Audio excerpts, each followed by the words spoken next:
Yo, yo, yo, yo, yo, yo, yo, yo, yo. Good Anna morning. It's Thursday. Your audience will see it in a moment. Get ready. I'm ready. Whoa. Now we're live. Now we're live. So that whole thing I did about the meaning of life. Yeah. Like, that's all been lost now. Pretty much. Because that was very in the moment. I can never do that again. No, you can only do tributes now.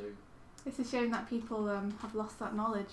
It's lost to the world forever now. Even I've forgotten it. Yeah. It was so fast. It was so good. So good. Oh no. Aline, good morning. Aline! Good morning, Aline. Aline! Oh no, his neck goes all over the place. Aline. It's not attached to his head at all. Not that door. Not at all. Not that door. Not at all. Good morning. How are you? How goes it?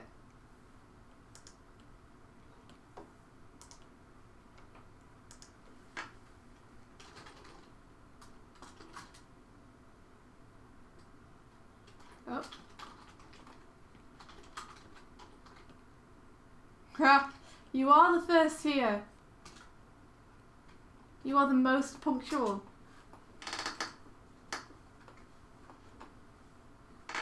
You were here probably even before we were here.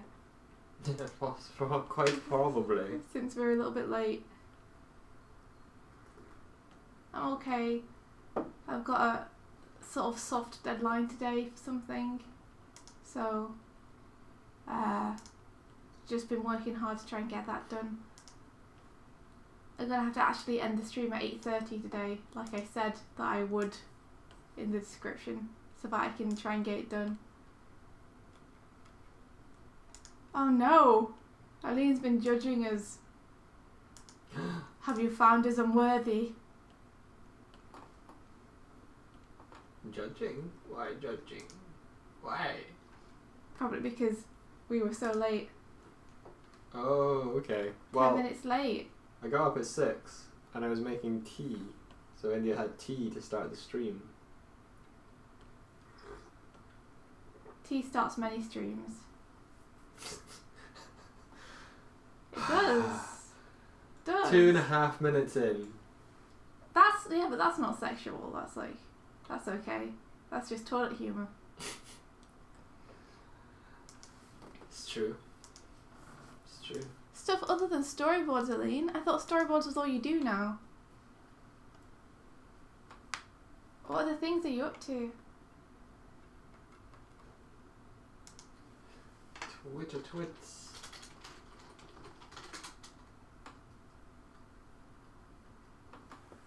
I want his head to tilt slightly on this frame.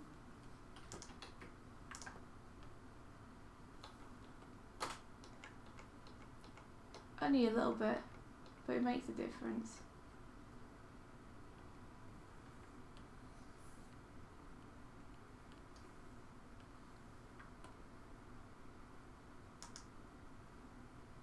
Oh no, I did it bad. That was not good. Undo that. Maybe this is the frame I want him to tilt slightly on. Or this one even. This one would make more sense because his chin would drag down as his head goes up.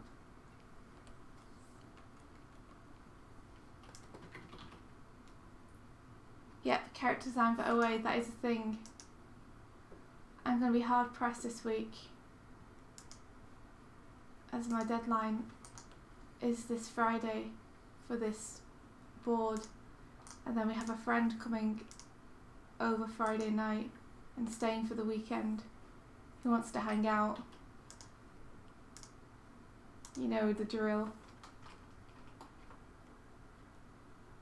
Why do you work so hard? You should take a break.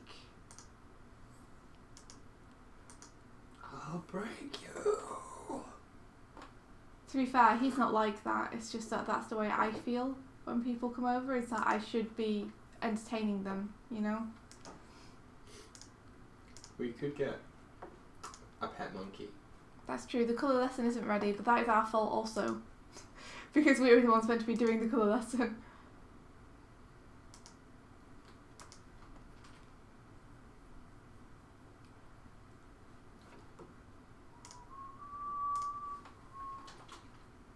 I put a thread asking for questions for the colour thing. That's cool. That is not a lesson, however. No, I know, but it's feedback. It's research. I'm not saying that you should have got a lesson ready though. Like, we have had lots that we have been doing.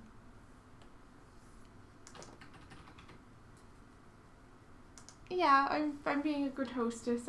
I get all pent up and stressed that I should be working instead, you know. Aline is thinking about questions for colour theory. Ooh, questions. Dog likes being questioned. Do I? Yes. I don't really. I'd be like, what you doing? No. But for this one, I'll allow it. Hello, Otler. Yeah, Otler was like, I'm gonna go to sleep now, bye. And I was like, oh, night night. Also, we're streaming. Ah. Mike, why would you do this? Because I'm evil. I'm composed of pure evilness. It's very important that people get adequate sleep. It is. Go. Wait. Says the woman who's sitting there. Yeah. What time did you come to bed?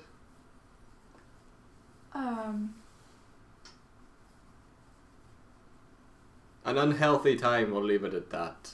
I think I came to bed at like 4:15. 4:15. I got up at 5 because I'm crunching, so you know, I got some sleep. 45 minutes will do until I've handed in my deadline, and then I will get more, probably.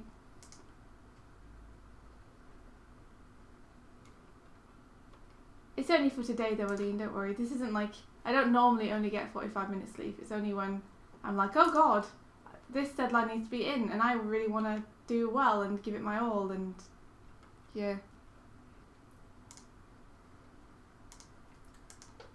There we go. There we are. This is what I was on with Sylvia.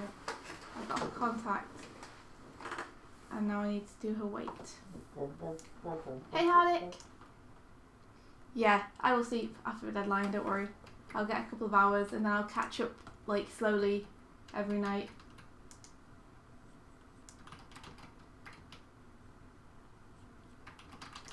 I just want to get it sent off, you know, with everything that I promised it would have. And for me, that's kind of worth crunching on. Especially because I know that now that I'm freelance, I can kind of catch up a little bit.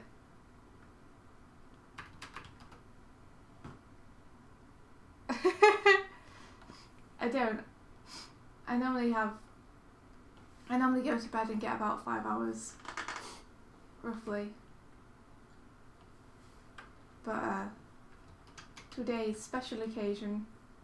Today is special occasion. Today is special occasion. Today is not birthday. No. No. Today's deadline day. Actually, tomorrow is deadline day.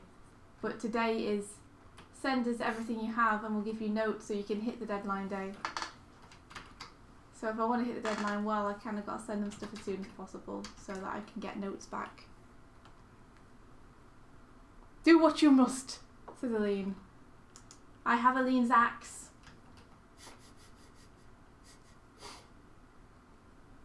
When is you guys' birthday though? Oh, when is our joint birthday? Our joint birthday? It's like the 13th of June or something. Yeah, something like that. It's like the 26th of June. That is the midpoint directly between our birthdays that we worked out. Because we thought maybe it would be more time efficient to only have one birthday that we share. We're not crazy. We thought is in those quote marks. We can't afford to take 2 birthdays off a year, Michael. It might have been a little bit crazy. We're not going to do that because we would have to tell our parents and friends, and they would all think we were crazy. But you guys don't think we're crazy. You're artists, you know. Eileen literally said the words, "You are crazy," as you said that. I'm not. We're not really doing that. But now we do know what it is, which is kind of cool. It's weirdly around the same time that we Matt. became a couple. That's true. It's not the same time we met. We met in February. Oh my god. What was that? No. There's a big metallic bang from a flat. Everything's falling apart.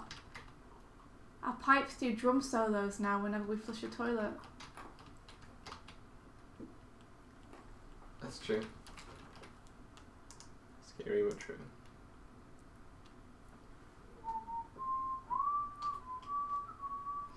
Ola says that she can deal with someone being better than her, but she can't deal with someone working harder than her. Unfortunately, there's always going to be someone who works harder. Because time is limited. Working harder. And people don't have enough time to work on everything, so there's always going to be someone who's working on something that you should be working on, but don't have the time to.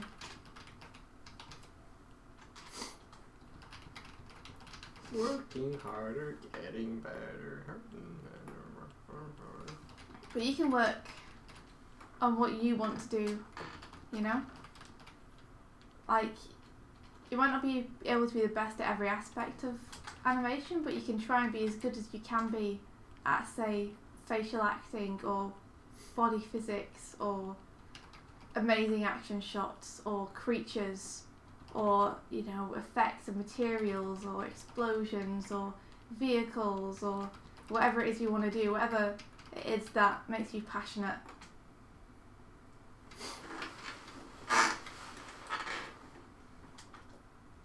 Eileen says she better be able to deal with people working harder because it's pretty much everyone. Oh, Eileen. I think, Eileen, you work pretty hard, I think. I think you just don't cut yourself slack. So you always think that you're working less than other people. Hypocrite. I need to learn, if you do not work that hard, Eileen, then I need to learn to work as smart as you work because you are an incredible artist. So you must be doing something like active learning or something. There must be a way that you're doing it where you're absorbing more information. And I want to know the secret so I can try and learn smarter. Cram more into my noggin in less time. That would be good. Eileen says she thinks she learns a lot in her sleep. I can't do that. I will make many sacrifices. But I would feel like I wasn't working as hard as I should be. Eileen is hiding a bunch of secrets from me. She is. She is. She's hiding things. So I work 20 minutes, then sleep 2 hours, rinse, repeat. How actively do you concentrate when you're working, Eileen, or do you just kind of zone out? Like, are you really thinking about every decision you make, or are you just kind of going with the flow and letting it happen?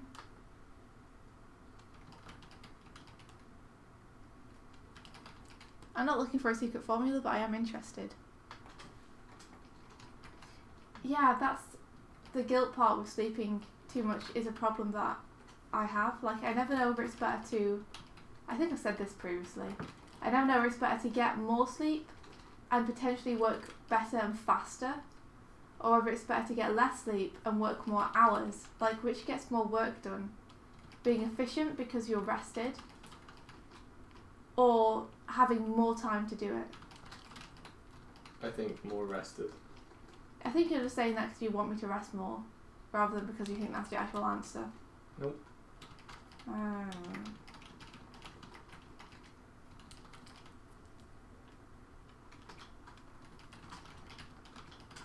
I mean, obviously that makes it fairly obvious which one I think, but I could try getting more rest, but I'm scared that if it doesn't work, I'll have wasted time, you know?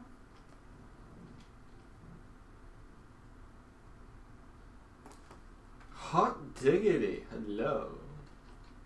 It's Dewey Otter. Hey, Dewey Otter. Hey, Otter, if action stuff is what you find yourself doing naturally because you enjoy it, then that could be your jam. Like, amazing action sequences could be the thing that gets you noticed, that people know you for as an animator, you know? It's a pretty awesome thing. Alien's figured it out. She can't work tired because she starts hating everything and murder happens. Oh no, not Moida. Moida. Not Moida. It looks like there's been a Moida. But Aline, how much do you concentrate when you're working? Are you really thinking about everything that you do, or are you zoning out? India just wants to know how to zone out. I want to know what Aline does when Aline is working. I want to know how to work smarter.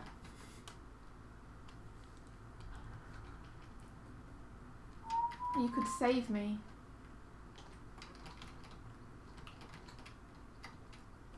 You zone out a lot. Is it your subconscious doing a lot of the work, do you think? If you think you sleep a fair amount and you zone out a fair amount when you're working, are you just relying on instincts and what feels natural? Do you feel like people overthink things, or... I'm sorry that I'm like interrogating you. Other people's workflows really interest me because I feel like mine is rubbish. I don't want to make it better.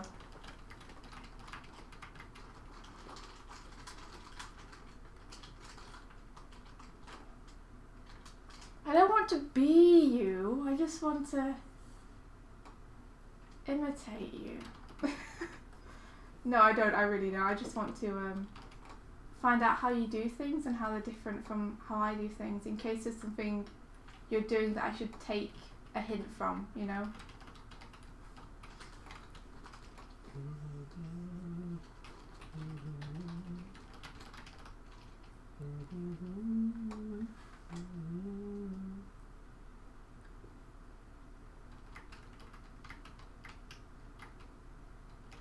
Ah, so Otla's usually super focused when she's animating. She pays attention to what she's doing. Oh, Aline, don't worry. You couldn't decrease the quality of my work. I don't mean that it's bad. I just mean like I feel like I got kind of stuck into the rut of doing things the same way over and over. So I feel like That's the definition of madness. I want to break out of that a little bit. So like all that's going to happen is I'll try new stuff and then I can go back to my old habits.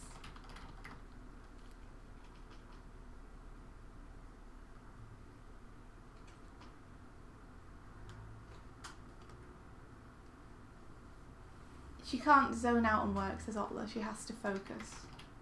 That's interesting. Because I tend to zone out a little bit. Like, I kind of feel the flow.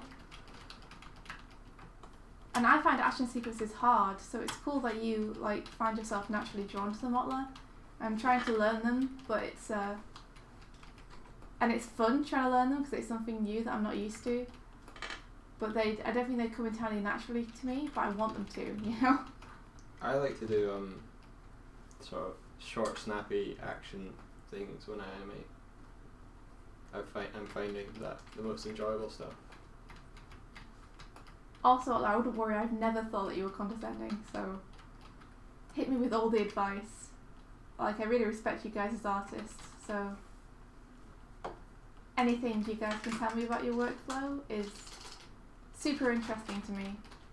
It's something that when you have a community of artists for the first time, I'm super interested in that stuff because I don't get to normally talk about it. Like, we normally just do stuff, we don't necessarily reveal how we think when we do it. And it's something that I think if we pool our resources, we could, I don't know, like find more efficient ways to work. I don't know. I don't even know what I'm saying.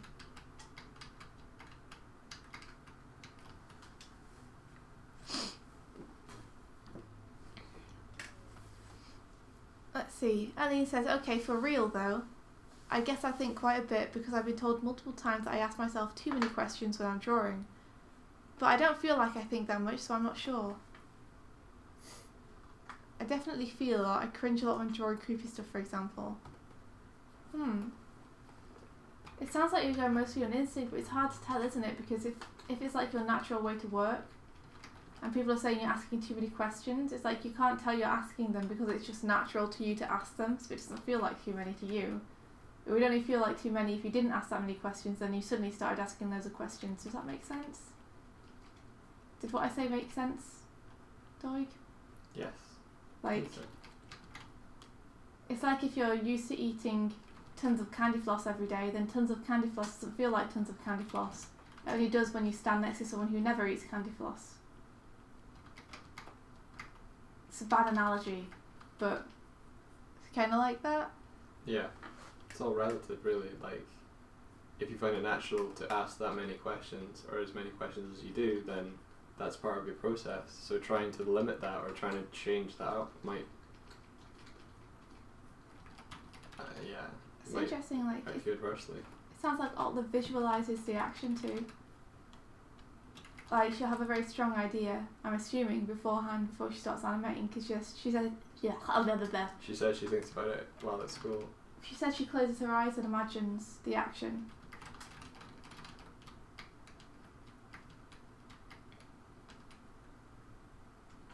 That's really cool. And she plays it in her head over and over, and doodle it to make sure it works right, and break it down as much as possible, and then break it down when she gets home. So it sounds like all that time not being able to animate is kind of teaching you how to plan.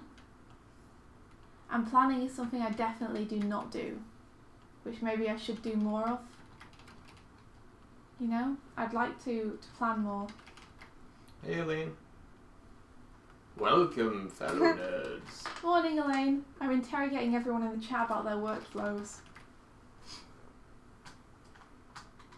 I think I worry that when I'm planning, I'm not actually animating. But that's a bit silly because I think it really helps to be clear on what you're doing. I heard someone say about computer programming is like 90% thinking and 10% typing. So like, you're not coding. You're not coding only when you're typing the code into the computer.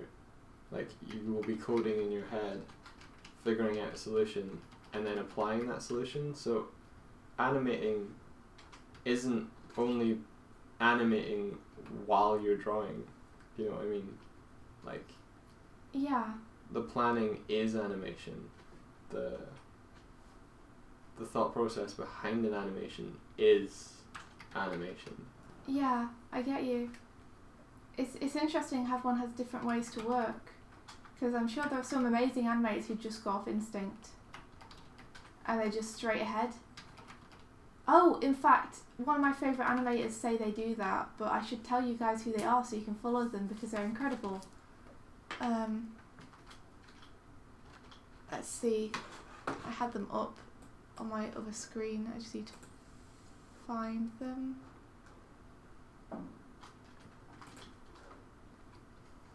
Okay, it's McKenna Jean. Let me type it into the chat.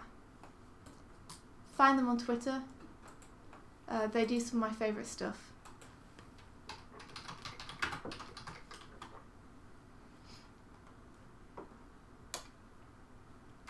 Well, thanks, Aline. It means a lot that you like my work. I guess I just want to keep growing, and I'm worried that if I get stuck in a rut and don't learn new stuff, my work won't improve.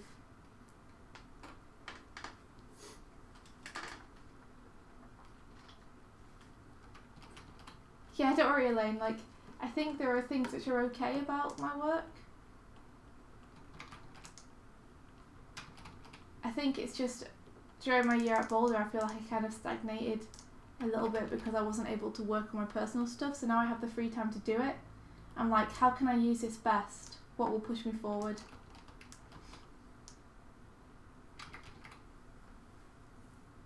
Now that I might have time to draw every day.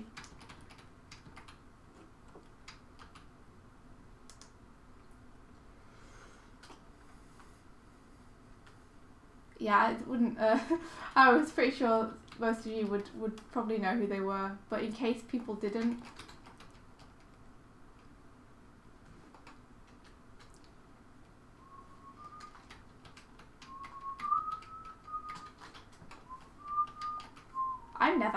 myself.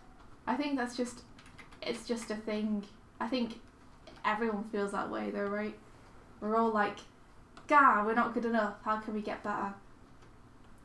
How can we get better faster?" Yeah. Yeah. I heard someone define like happiness is the space between your expectation and your perception of something. So like if you expect something to be a certain way and you perceive it to be less than that, you're unhappy. Maybe, but to me it's not really... I guess it is about the result a little bit, but to me happiness is progression. Like if I'm making progress on something, I'm happy. Yeah, if you're meeting the expectation of progress that you want to be and you see that, then you're happy. Just if I'm growing, like if I'm moving forward, I feel happy. And it doesn't matter whether it's moving forward with like learning to code or making a website, or like if I make any kind of progress, it's just a really good feeling. And because animation is something I really love, it's the best feeling when I feel like I'm progressing forward with that.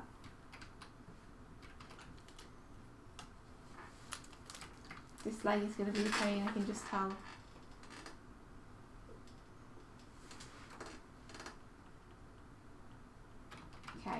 Okay, this is the point again where I start trying to draw something and I'm like, how do I draw this?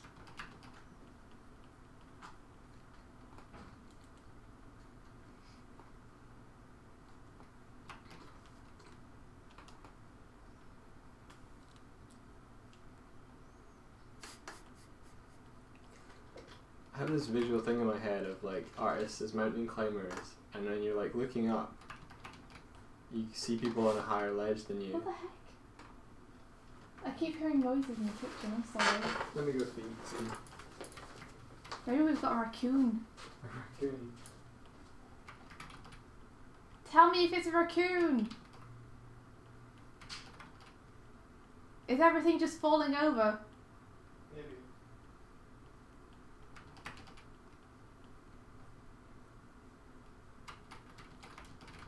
It was the sugar. The sugar fell over. Oh no! Not the sugar. It's fine. It just kind of slumped against the wall like it'd been shot. Okay. Sorry, please continue, like you were saying, mountain climbing. Oh yeah, from the perception of like looking up, you think they're like on top of something, but once you get up there, you see that they're just still on the side of the mountain, still looking up. And they might be on a higher ledge, but they're, you know. Like there's a million mountains, like everyone's on different mountains. It's not like one person is higher or lower than another person. Like, I think Otla's animation is amazing. It's so cool. And Aline's drawing skills like make me insane how good and awesome they are. Mm-hmm. Like they're really idols in that sense to me. And I think it's awesome how we can, like how we're all friends and we can all push ourselves forward and be there for one another. It's like the best feeling ever. And I definitely feel like they're both better than me at certain things. But there's no better overall, you know? Yeah. Because there's so many different skills. Even just in the form of like drawing an animation, there are so many different things you can be good at with that. And there's not enough time to be the best at all of them. Because you kind of got to practice the thing that you want to be the best at. Yeah. You only have so many eggs. And you want to make an omelette with them, so No, I mean baskets. You can only put your eggs in so many baskets. So you only have time to put your eggs in so many baskets, oh, so choose the baskets analogy. wisely. But don't put them all in one basket, because apparently that's bad. I'm not like super focused on progress or anything on a day-to-day basis. I'm really inspired by the people around me, and it makes me want to get better, you know? Because I see how good you all are, and it inspires me to want to keep reaching up. Wait. Elaine graduated from like art school 8 years ago. Me too! Woo! Is it like an anniversary? No, she's just saying, I feel so old and unaccomplished to all these young 20-somethings nabbing studio jobs and whatnot, and here I am still unemployed since I graduated she said 12 years ago, but she worked out as 8 because she went to art school and math not good. Employment is overrated. I'm unemployed. Ooh. Employment gives you money, which is awesome, and equipment, which is cool, and it puts you in the same pool as amazing people. But it does take away your time that you can spend focusing on what you want to do. Like, unless you have a job literally doing the very thing that you want to do the most. And it's interesting because the closer you get to that, the smaller the target becomes. Like, when I graduated, I just wanted a job in art where I could draw every day. And I got a job as a concept artist.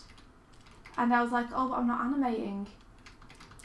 So then I got a job in animation, but it was puppet animation.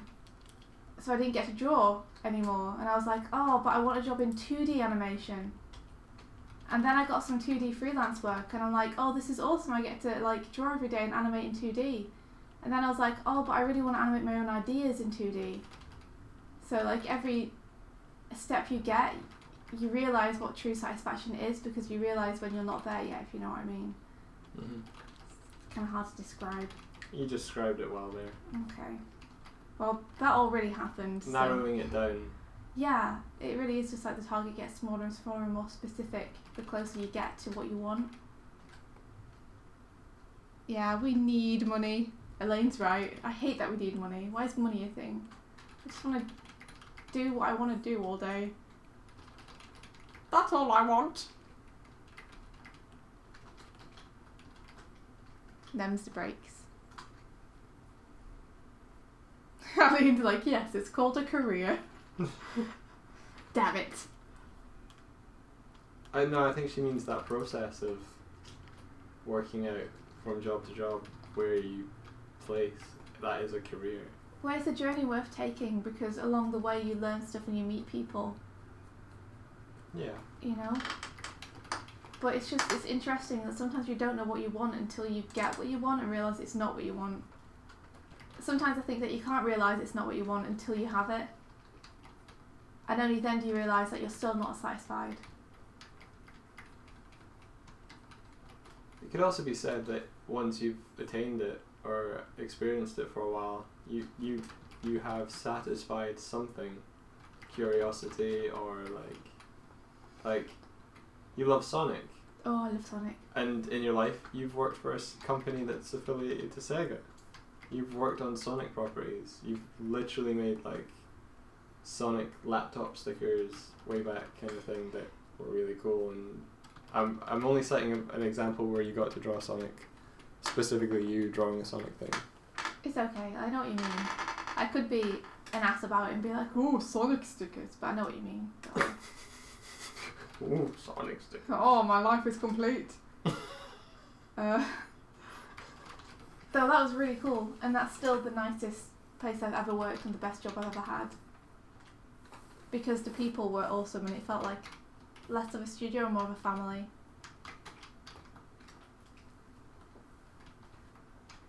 But I had to go because it wasn't what I wanted to do.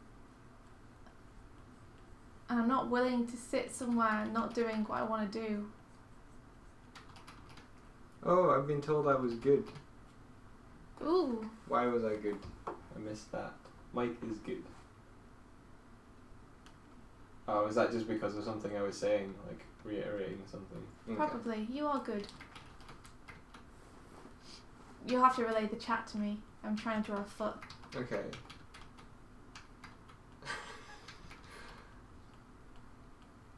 All they're saying that you inspired her. and can't believe you like her animation. I can't wait. Otler says, I can't wait to be dead inside and animating in between to work as hard as I can to get where I want. Just remember to enjoy it, because that's the most important thing. Yeah. Because otherwise, what's it all for? You know? Like, seriously, like, when we're about to die, you want to have a life doing something you loved, right? We who are about to die, saluto you. You wanna have spent it just having a effing blast your entire time and doing things that you find fun and interesting with fun and interesting people.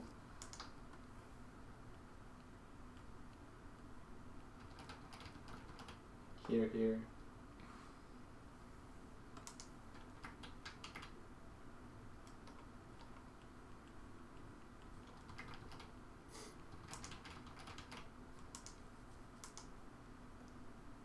Oh, Eileen had a crazy dream also. I just saw that one pop up. She did. And Elaine dreamed a storyboard idea. Is it? Oh, I was in Elaine's dream! You were in Elaine's dream. Elaine, tell me what the dream was. And Otler hasn't slept yet. What time is it for you, Otler? It's probably nearing 1 or 2. Ah, yeah. I don't know where Otler is. I wonder if we can... It'd be nice to get morning streams more convenient for people.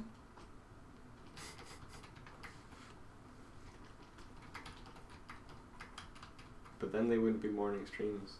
Not for hours, I guess.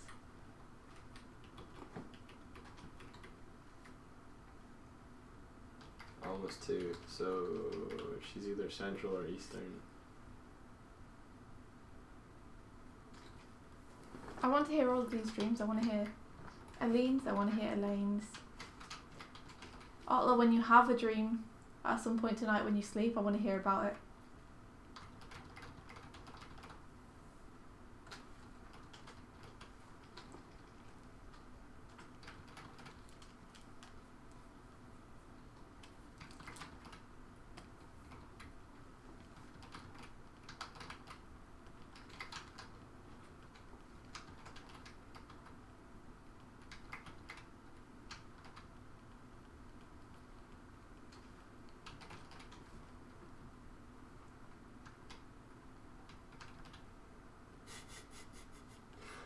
Do you know Samurai Jack personally, Eileen? What? She's like, we were a team of 8 to 10 people. Some I knew, like you, or Samurai Jack. Some other new characters. I got to be on a team with you and Samurai Jack. That is like a dream. Ah, cool. Imagine the things we could do.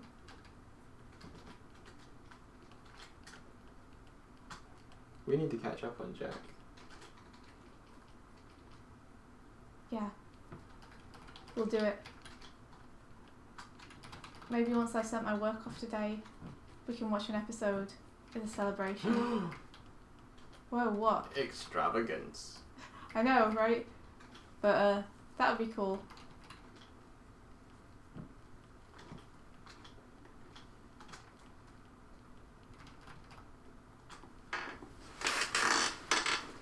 Back to the past, Samurai Jack.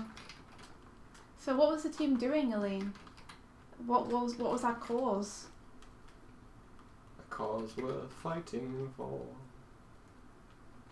Elaine's put her dream. Tell me. With random decapitated horses' hooves and stuff. I shouldn't play Night in the Woods before bed. But when I was like in sleep awake limbo, I got an idea. You should tell us the idea. I promise we won't steal it. But I was just thinking that's weird because I had a dream about daisy hoofs. And then you had a dream about horses' hooves. Hooves. Maybe Daisy Hoof is visiting everyone's dream. I like that you're I'll never forget you, Daisy Hoofs. As soon as Night in the Woods was mentioned, you went into a sort of May voice. I love it. Which I know May is just kind of you, but... Do I have a May voice? Yeah. Really? It's just you, but it's Oh, sort of, I think it's the way you went hooves. I don't know. It's just I think it's maybe my brain ticked over into Night in the Woods thinking, and then you're talking, and I remember you talking through Night in the Woods, and you talking as May, and I'm just getting confused. I'm just a poor boy. From a poor family. Eileen is typing more dreams. Spare him his life from this monstrosity. Hardy once had a dream that he was riding a horse wearing sunglasses. The horse was the one wearing the sunglasses. Yes, Daisy Hoof.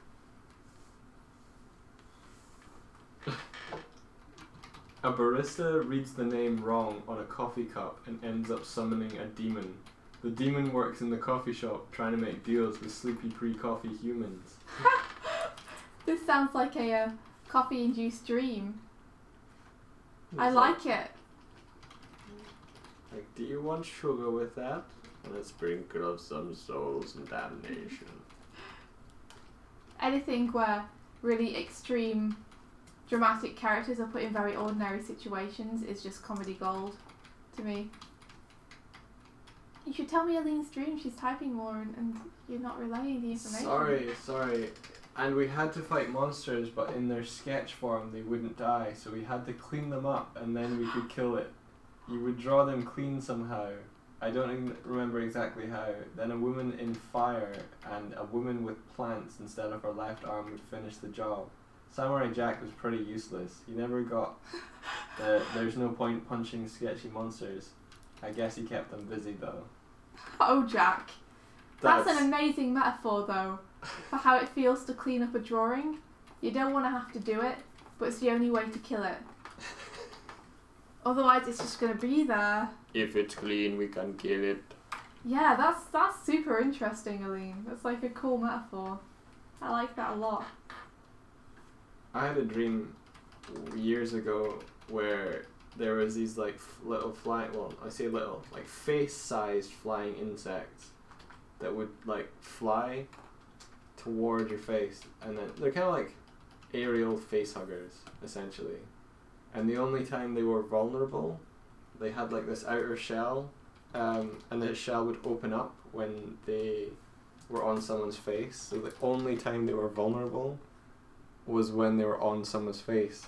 So the team that was sent in, or it was like a kind of horror survival type movie scenario. Uh-huh. So the only time they could kill these things was when it was on someone's face. So they got really good at hitting these things with guns and melee weapons without like hitting people in the face. Yeah. So I just had a whole dream where people almost got decapitated and bugs were like exploding in front of people's faces. That sounds pretty awesome. True story. I love those really big cinematic dramatic dreams that you can have sometimes. They're so much fun. I wish I had them every night.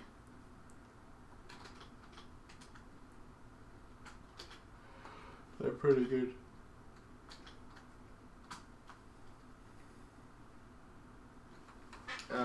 What was Otler's dream?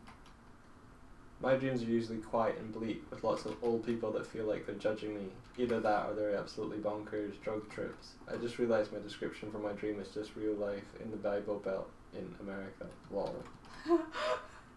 Or it could be us. We're all judging you, Otler. We find you worthy. Aline thinks that Elaine is the one with the plants for the left arm, but she's not sure. She doesn't remember the face. Oh, that's awesome! We all infiltrated Eileen's dreams. I didn't. I was busy animating. Covert. There must be a good pun name for a team of animators that have to like go on missions and stuff. Like a fantasy band.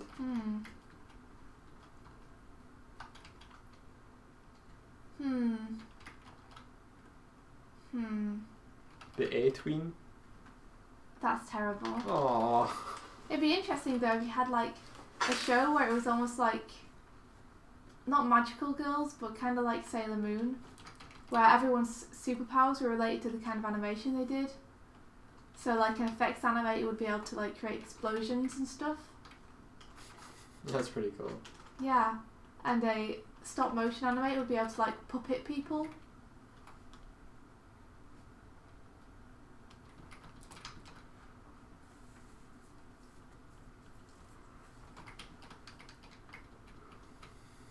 That was a bad arm. I didn't think about that arm. That was a bad. This is also bad. Let me try and make this better. We break the wrist a little bit.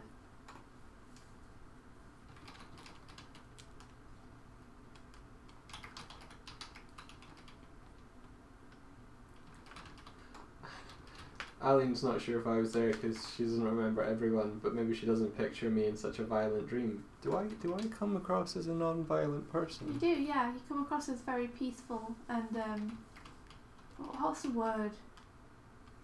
Sedate, chilled out. You know. Aww. What do you want to be seen as dangerous or something? Yeah. You're very dangerous, Mike. I'm a dangerous man. That's why I call you Danger Mike. Sometimes. I can be dangerous. I can do things. Yeah, you do things all the time. I'm unpredictable. You are. I could not predict what you do next. Really? Maybe you are a little predictable.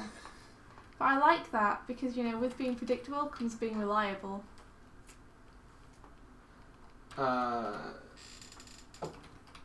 Elaine had a nightmare where they had to animate.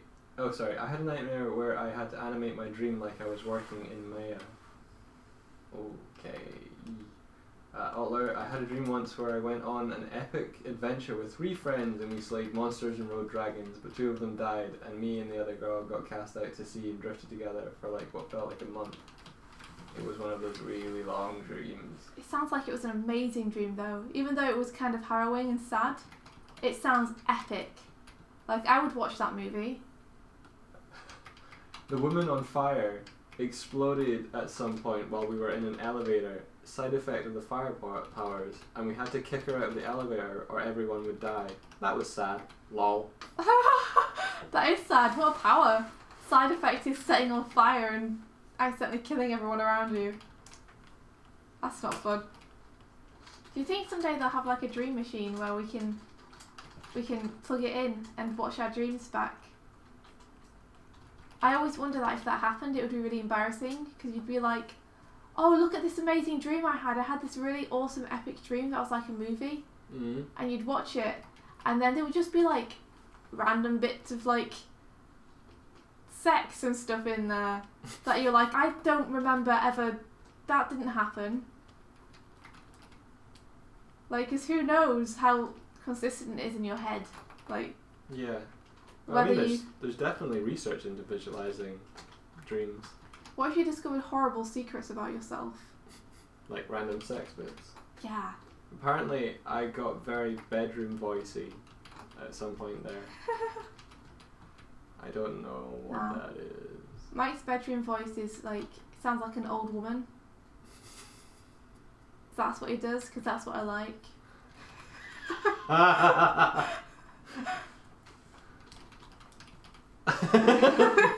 That came out of nowhere.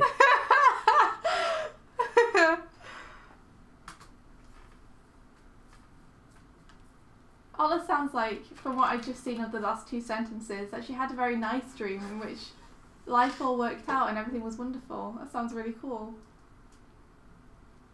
I want to be dangerous. Read the next line. I swear, Mike, I did not sex injure in my dream. It's okay.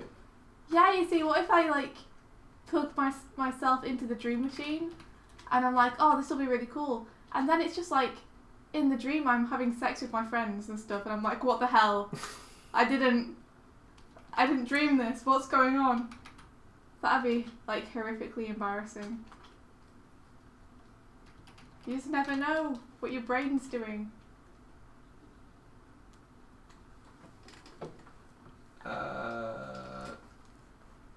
Altler continued her dream of drifting on the raft with this girl, and I fell in love with the girl, but we were really sad because our friends were all gone, and we got back to the town, and the town was accepting, and I married the girl and I lived a very normal but happy life. That went on for a while. But then I realised I was in a dream and told everyone that they were figments of my imagination. Oh, do you think that if you hadn't done that, then the dream would have gone on and you would have lived that life? And that would have been real? Sometimes I wonder that. Well, like, you can just... If you realising a dream is what makes it a dream. Like, you know, you realising that you're going to fall off the cliff is what makes Wile E. Coyote fall. Ah, okay. Like, you can walk out into the air forever if you don't realise that you're doing it. But then as soon as you realise, it breaks the illusion. Existential morning stream.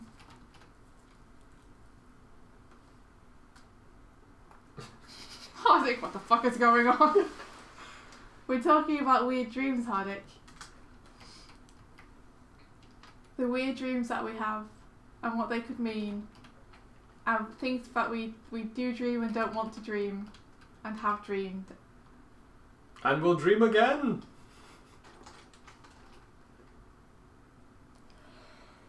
Elaine's like, I'm always weirded out when you do the naughty with someone completely random, like a guy you knew from high school years ago. It's like, what the hell is my subconscious trying to say? Yeah. Obviously that is destiny and you're meant to be together and you should go and find him and stalk him right now. Or maybe not. That is weird though, like when people you haven't seen for a very long time or thought about in a very long time turn up in your dreams and you're like, oh, I haven't thought about that person in a really, really long time. Why suddenly now?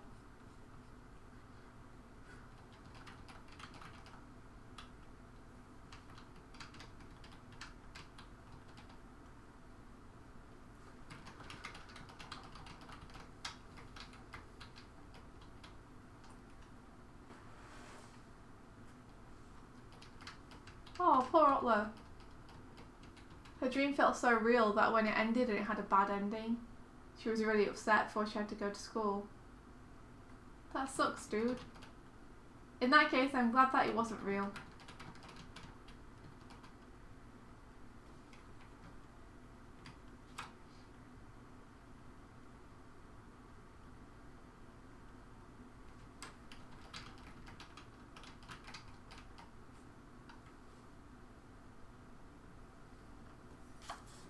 I'm gonna drink my tea now. Aww. I also forgot I had it. Thanks for Ottoman. Ooh, do I? Yeah, I still have tea.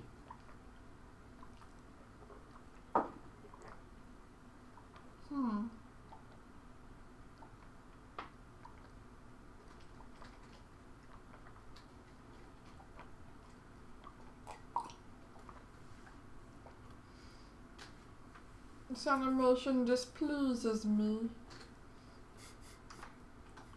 I will fix it. I find this most displeasing. It's because there's no drag on the arm. What were you thinking when you didn't put drag on the arm? Oh, that's fun. Anyway, that's a fun pose. I like that. She looks like a sailor. Like a salty sailor. You know what you should do? You should mirror your canvas and see how they look from the other way. You are the devil. Why would you even suggest this to me? Because I just did it to my own painting. No one needs to know what these characters look like backwards. We can just all assume that my drawing skills are absolutely on point and they're going to look exactly the same and not weird at all. I have qualms about Midge. I think that she's going to look weird if I flip her.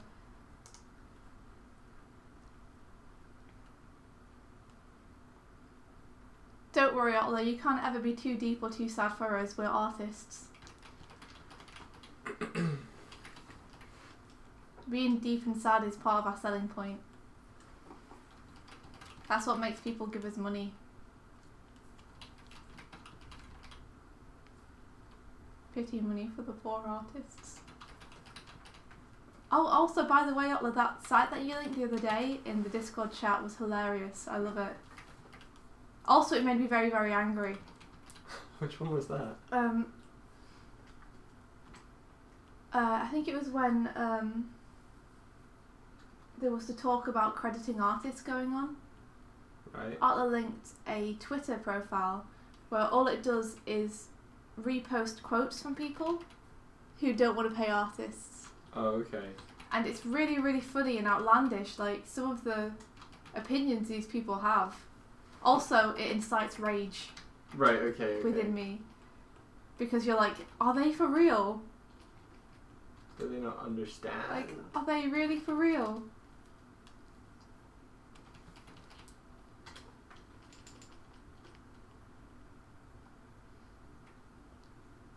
And then you realise they are, and then you're sad. Otley, you can ramble for as long as you like. We're on a good old morning ramble. I suppose for you it's super late at night.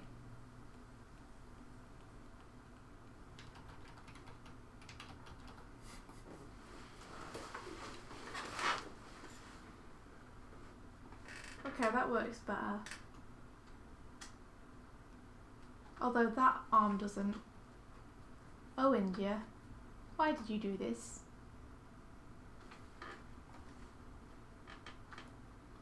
What is it that's not working about that? Is it that their curves all derpy? Yeah, pretty much. I will fix it.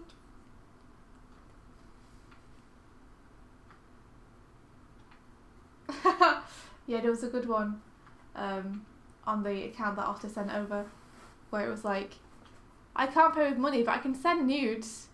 It's like, great, thank you.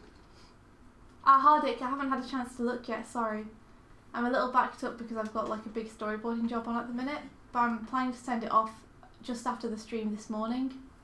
So I should have some time, hopefully today, to have a look at it for you. And then I can like send you my thoughts. If hopefully they're useful. Thanks for being patient with me though.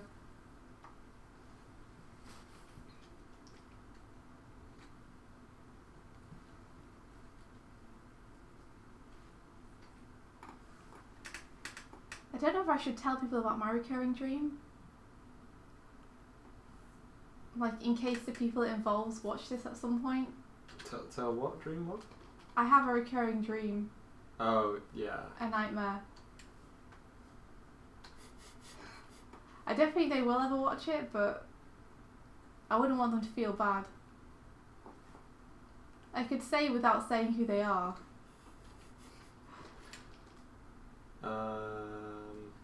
Yeah, I guess. Or do you think it would be really obvious who they are? I don't know, because I already know. Well, I guess I'll just err on the side of hearing other people's stories then.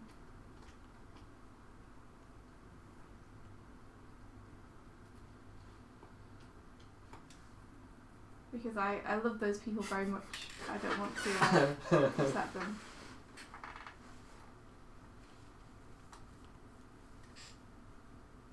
Alien says she wishes she could send nudes to pay for rent. That would be good. If you could, like, because nudes are free. It's cool that you do life modeling sometimes, Aline.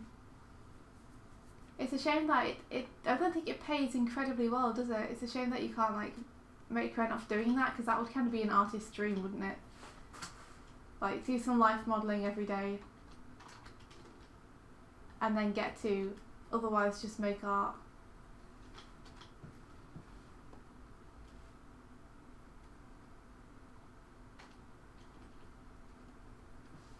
Oh, the spacing, oh, the spacing, oh, the spacing is so deft.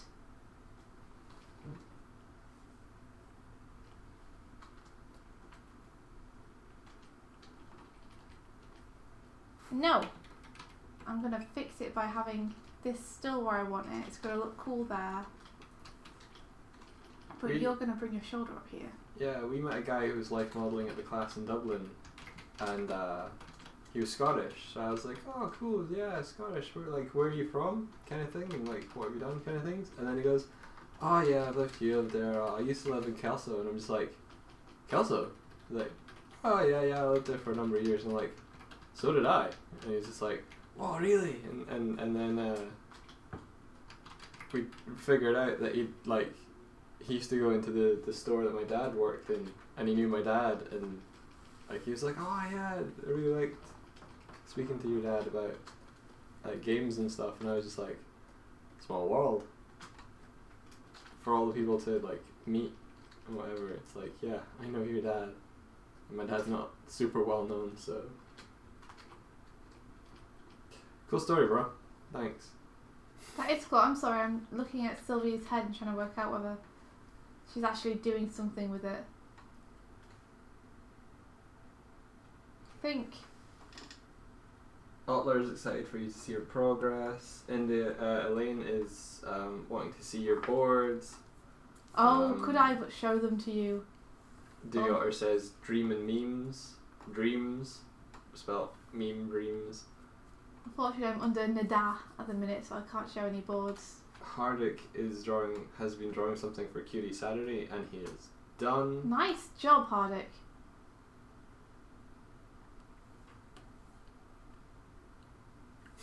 Most awkward moment. I went to a model session and chatted with a classmate / friend. Didn't realise he was a model till the pants dropped. I have trouble talking to him without thinking about his abs. Sounds like it was a positive experience. Lol. If you can't stop thinking about his abs. He was probably a good model, sounds like. Is it attractive? Similar thing happened to me where, like, at the class we were at, I was talking to, there's an animation student, and she was next to me, and we were drawing the model one week, and we just got chatting, and it was really cool. And then a week or a couple of weeks after that, she actually modeled for the class as well. And then, like, at the mid-break, she just sort of came over in her nutty pants. Well, her dressing gown. Yeah.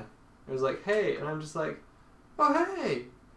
And then you're just sort of like, I've just been staring at you naked for the last an hour. Yeah, like you don't realise until you see them not naked, it's the same person. You're like, is it you? Yeah.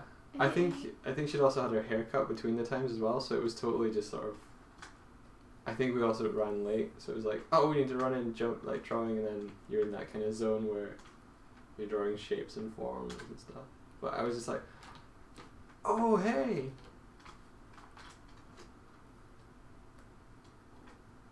But then you just forget it. As in, like, you realise and then it just kind of fades. It's not anything anymore. So, I'm horribly awkward.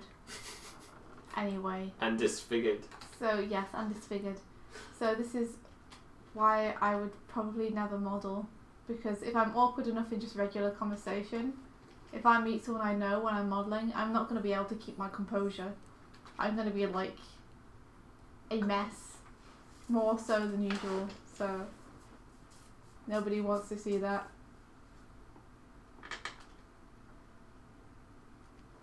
I think that's a shame, because I think you would make a really awesome model. Because, like, as an animator, you know the kinds of poses and things that would be interesting, and you pull some really great shapes when you're dancing. So yeah, Eddie's calling us a bunch of shy artists. To be fair, I'm comfortable with other people's nakedness. I'm just not comfortable with other people seeing my own nakedness. It's when you put the personal angle into it that it becomes slightly awkward.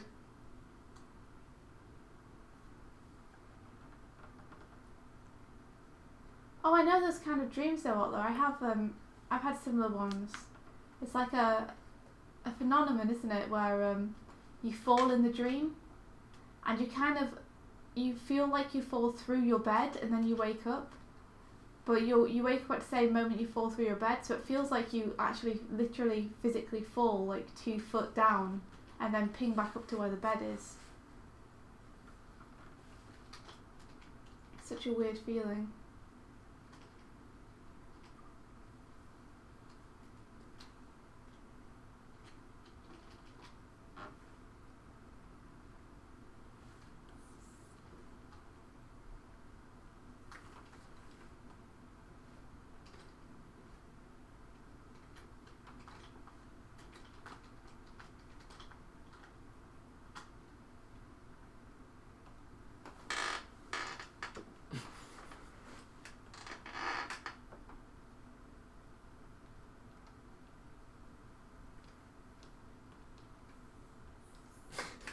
Elaine once had a nude model that would always wear roller skates during the session. Whoa, that's so cool.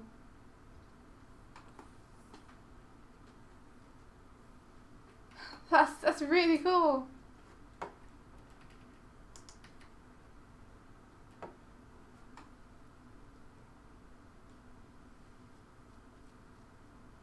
That's super impressive, Elaine. Also, yes, Elaine, sometimes I fall out of bed too. I don't think I move that much when I sleep though. Not really.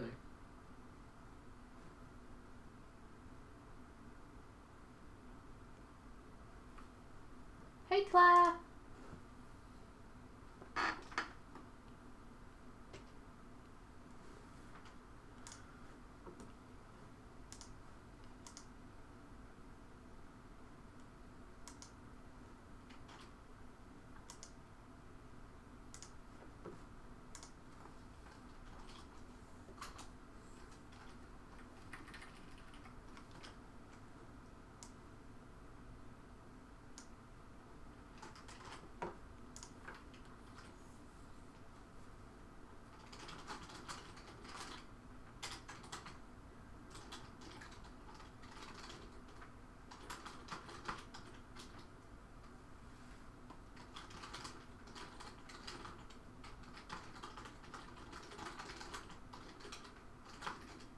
Okay, that's feeling slightly better, Sylvia. Now I need to actually time them. This will be interesting. Okay, let's get these key poses onto their own frames. So, Sylvia, you're going to be down here.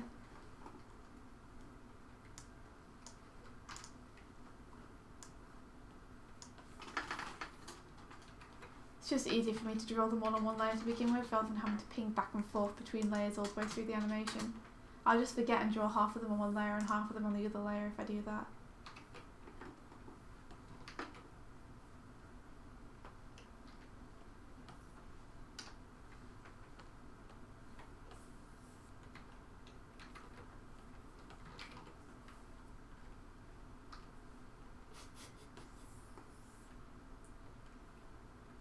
What you giggling at? I've been saying I woke up on the floor a few times. Yeah. It was covered. India, this is need to draw more. Falls out of bed.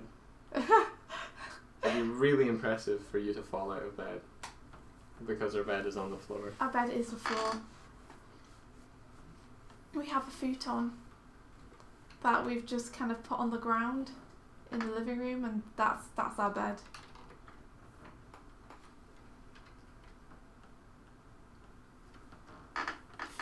But it's nice. I like sleeping low down. I like sleeping in the living room. It's next to the heater. It is. The other room's fairly cold and it's used for storage. Feels less friendly somehow. I don't like it as much. I find it harder to sleep in the bedroom than I do in the living room. But it's our flat, so we can put stuff wherever we want. Yeah, we've got books in the wardrobe, clothes in the airing cupboard, the bed in the living room, and this desk, like the desk in the bedroom. We don't have a bookshelf for our animation books, so yeah. The wardrobe is better used to store books than it is to just store clothes. We can just chuck our clothes in the airing cupboard. What's more, then they're all warm all the time. That is true. Discord dream. Discord dream. Oh, I just opened Discord and it was like Leonidas going, "This is shenanigans!" Shenanigans! Which was provided brilliantly by Elaine as well. You said you were going to use that today, but it's a bit late now. I used it earlier. Did you? Yeah. Oh, that's awesome. I didn't know you'd used it. Yeah, because you never retweet me. I didn't know you tweeted at all. I should say. I keep forgetting. Wow, people have been posting dream pieces. That's cool. It's Altler's dream piece. So it is a giant hand holding a person. Where's the thing? I think you need to see it. My mum painted her dream once. It was a dream in which she was running through a field naked, on fire, and a bird picked her up by the hair and flew off. And she painted that? It's a great painting. It's on the wall. What? It's a great conversation piece. It's... Where in the house is it on the wall? Is it in see. like the hall or something? We'll have to ask her because it was on the wall at the Oak Street house she had. But I think it's still on the wall in her new house. It's probably in one of the studies. Right, okay. But we don't tend to go in. That's amazing. Yeah, it's pretty awesome. Nice. Running through a field on fire while a bird picked you up. Takes her up by the hair and she's naked. And she's naked.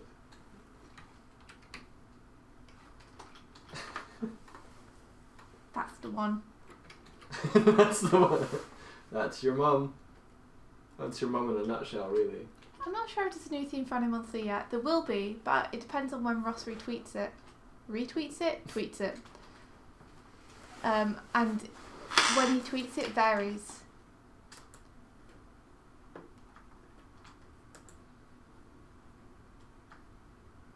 Oh, I like it, although that's really cool. I like the pose of the person in the hand. Like it just feels like very convincingly slumpy and limp. Phew, bless me. Bless you. Nice cutie as well, hard it for Cutie Saturday.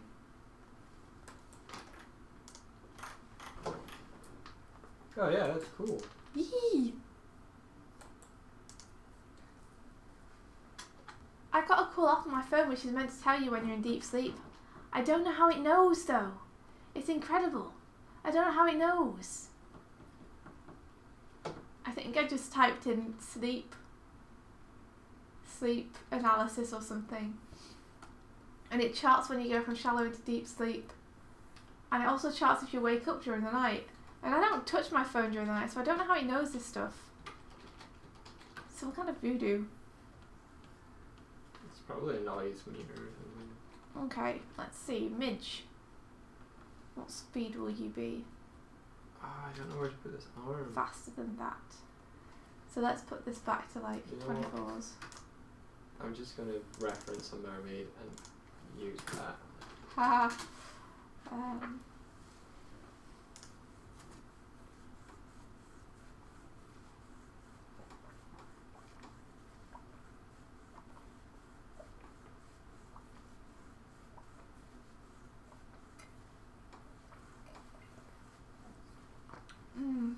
Delicious tea.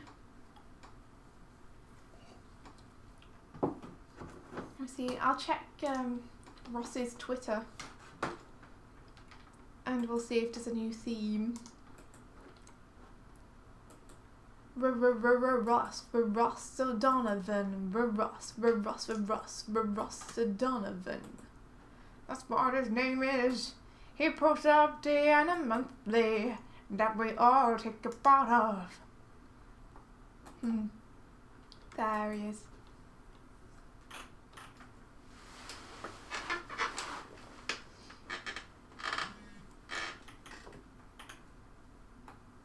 Oh, I love that he reposts animations. It's an amazing one.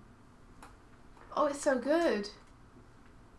I'm gonna show you guys what I can see.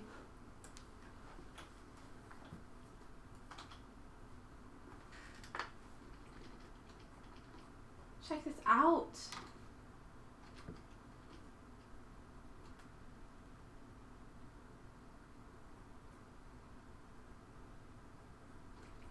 This is amazing. Black crystals. I will retweet this and follow you. I wish to retweet. Let me retweet. Cool. Let's see. Ooh. Okay, this is let me just retweet this so I can get to it. Half stuff I retweet is just so I don't lose it. And I can get back to it later.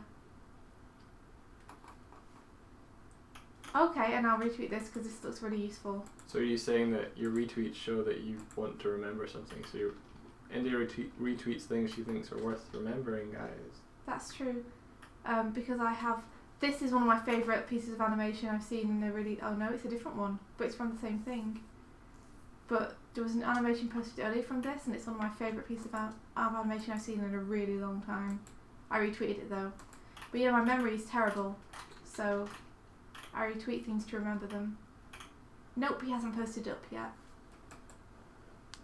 So hopefully he'll post it in the next couple of days.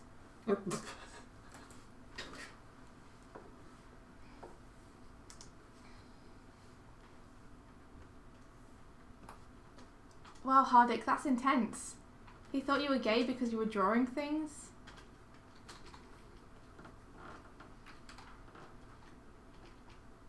It's kind of weird. He's mentioned that affiliation before with drawing and things, but yeah, it is weird. Like, are there no male artists from like centuries over time in India? Like, what the hell? I don't know. I think the less time Midge spends in the down position, maybe the lighter she'll feel.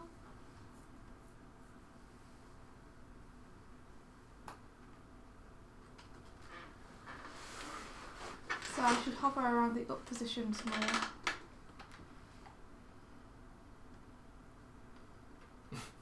Once a classmate called Alina Parv because she needed to clothe characters naked before she could clothe them, and she was like, "Have you ever been in a museum?" Nice. Yeah, they did realise that they are human, right? And they have a human body. People who find like the human form perverted, that just weirds me out. It's like, but you're human. But you. It's just your body. It's just a body, yeah. Oh my. Midge is really like... The animation on Midge is really derped. Like, really derped. What did I even do? Maybe I was so busy getting stuff working on the head. That you've derped her face? I've derped everything else. You can fix that. Oh yeah, I can fix it. I just don't know why I did it to begin with. Because you're sleepy. Oh, it wasn't done today. I think it was done yesterday. I was trying to do something good, I think, but I ended up not. Okay. Aww. Yeah, this compression worked when she went down more, but now she doesn't go down as much. Let me just try.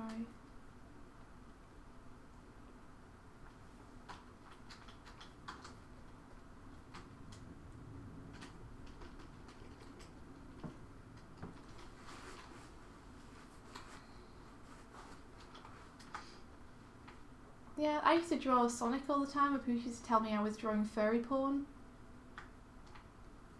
I think they said it just to annoy me though. I was like, it's Sonic! It's Sonic, he doesn't have clothes, that's his design. It's not my fault. There you are.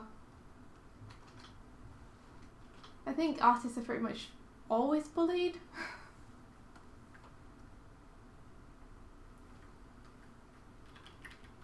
I'm not sure why though. It's not like musicians are bullied. I mean, some of them probably are, but for some reason it's almost like it feels like art kind of makes you a target. I'm not sure why that is. Maybe I'm just thinking about it wrong. Maybe it's more like there's a certain type of person who's drawn to art.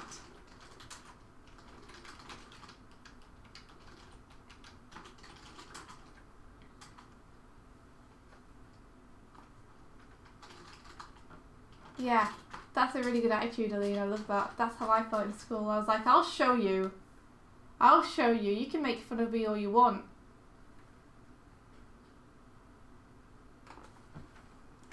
I'm gonna get good.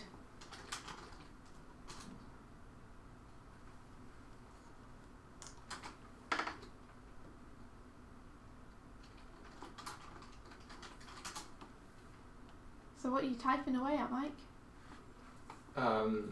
Claire, I remember she copied poses from the behind the scenes DVD of the Final Fantasy film when I was in primary school, and the girl was in underwear and everyone was like, what is wrong with you? So I was typing, is that the one where she's in a purple bikini? Because I have that emblazoned on my childhood mind. Ah. Was that one of the young boy crushes? Don't think it was a crush, but it's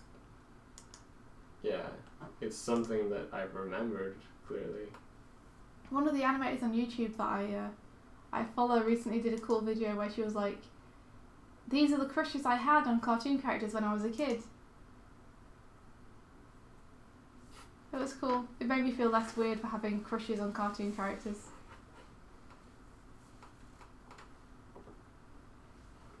It's probably this one.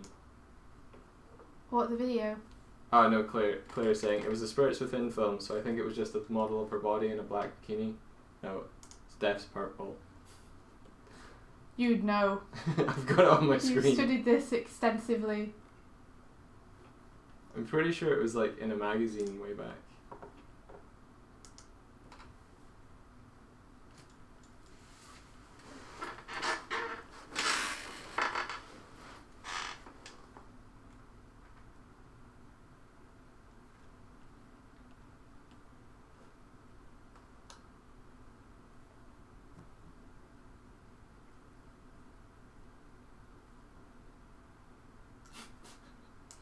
Hey Kai. Kai's entering with, wow, what did they do? Shower or bathe fully clothed? Or if not, constantly look up.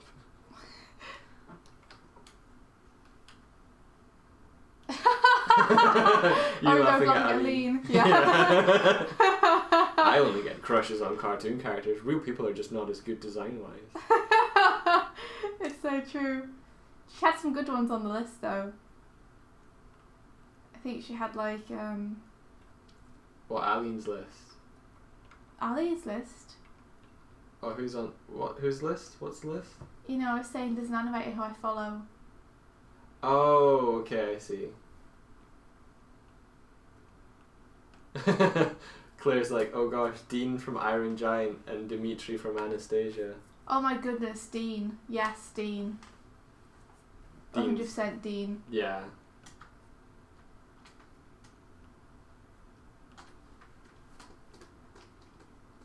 Miguel and Tulio. Pretty cool. Miguel and Tulio. Basil from the Great Mouse Detective. He's awesome. He's just so smart and super charismatic. Are these your crushes? Yeah. Well, they're less like crushes and more like idols, you know, I guess. Okay. But like that's kind of why I crush on people, is like I crush on people who I idolize a lot. So all my heroes from my childhood, I was like, oh, I want to be like them. So fast. Yeah, Sonic, obviously. Sonic's like the coolest. So I wanted to be just like Sonic.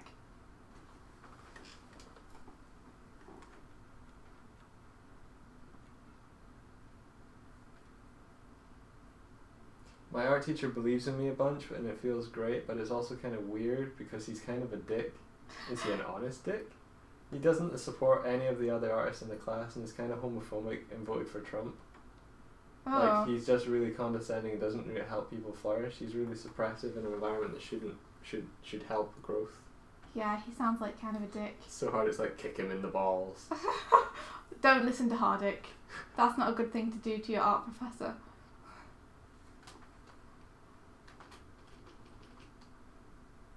My art teacher was like, your art's very comic booky. I'm just like, no shit, Sherlock. Yeah, mine was like that too, and she kept trying to get me to change it. She kept telling me there was no future in it, and I should stop drawing cartoon characters.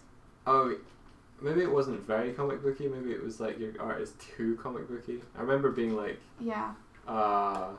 So?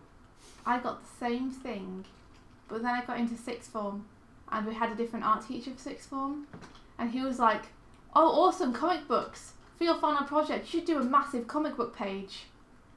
And the other teacher was like, You should do a massive comic book page and then print it on fabric and then wear it. I painted like a massive 6-foot page. It was really cool. I got all my friends to pose for it. Yeah, well, I remember going to a college degree show thing, and one girl had you had to go into a room to see hers. Like, it was a segregated room because she'd filmed herself masturbating. Oh my god! Like, what? Okay, and Jeez. like she's like standing outside the room, like to talk to people that have seen her exhibit herself, and I'm just like, okay. I'm kind of fine with masturbation, but a lot of people as an art form.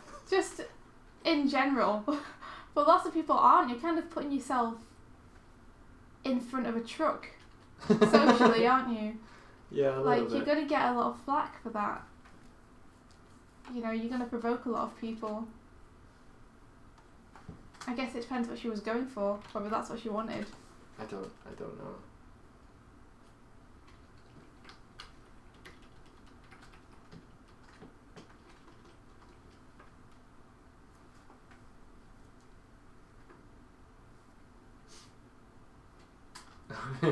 And then there's the guy that Fraser was telling us about that was doing a art piece social commentary on the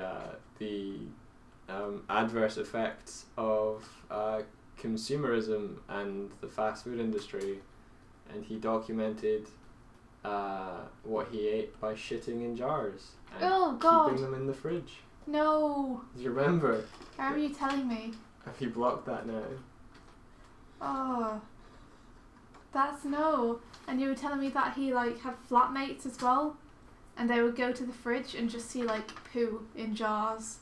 Yeah. And they're like, dude, stop putting your poo in the fridge. That's where we put food. That's where we put food before we eat it. Yeah, oh no.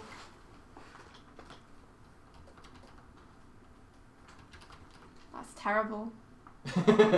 Eileen's just like, hey, look at the time. Yes.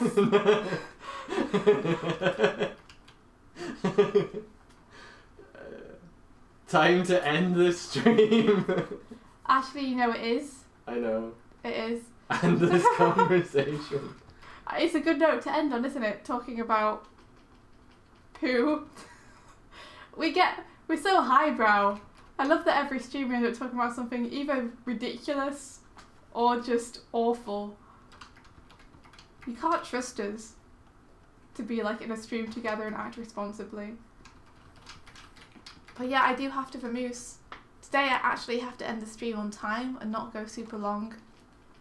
Okay. Because I've got this deadline on. And I want to send it off before this guy arrives at work so he can receive it at work and give me notes back as soon as possible. Which means I'm going to immediately now hop over onto doing it and try and get it off before 9:30. Okay. So time is of the essence.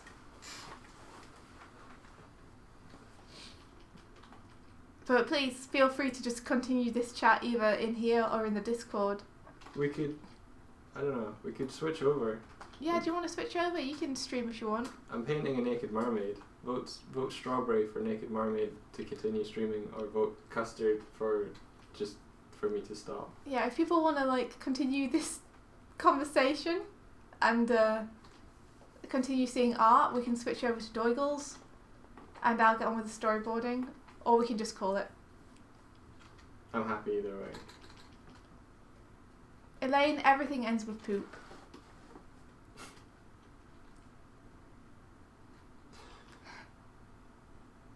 Switch stream. Switch stream. We shouldn't cross the streams, I've heard that. Okay, so how are we going to do this? Should I just stop you guys hang around and Doig will stream? Yeah, I think so. Okie dokie, just let me know when you're ready. Okay. Everybody poops. Let me just set the settings so that I'm doing it at the right output. Oh, Aline! Look! What do you think to this kind of shapy thing? Mermaids.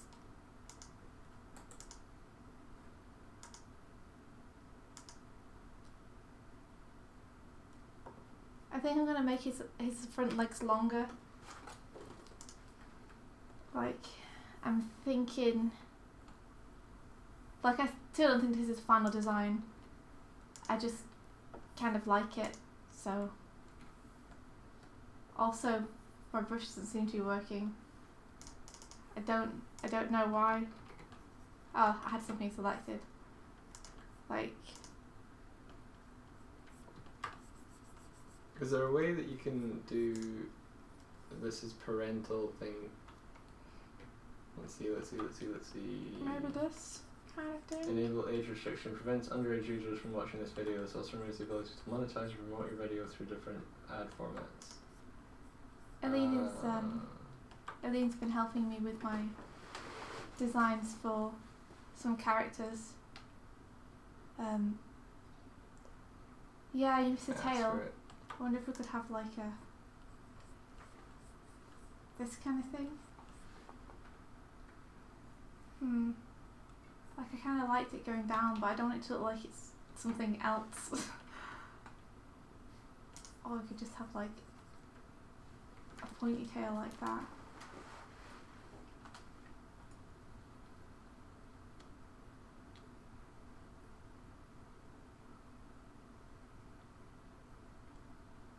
Yeah, I like the way that they keep the help hand between the hind legs as well. Like, I like the way they've got like a little fringe here almost, and then it's like it hangs down.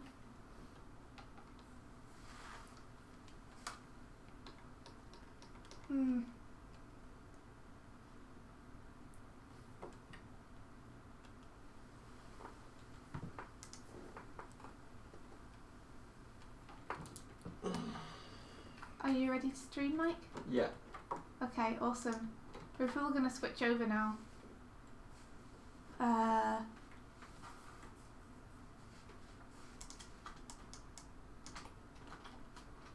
Don't forget to get some sleep, Otler, at some point, you know. So it's Friday tomorrow. And you know what that means? Weekends are coming. Oh, I have visitors. I want to work. Stop the stream and we'll start again. Oh, okay. Right. I will see you guys. Well, I'll still talk to you. But I will catch you in the chat or on tomorrow's stream.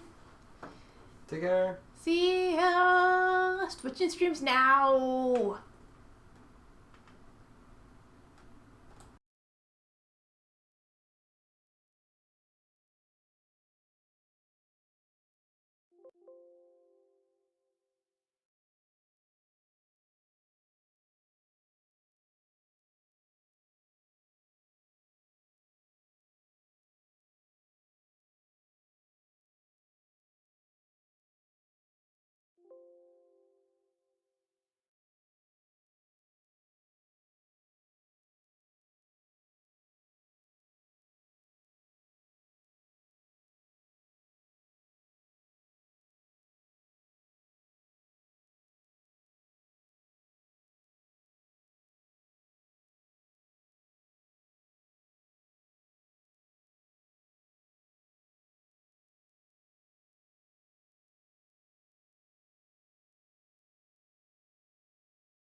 Now sound? Now sound?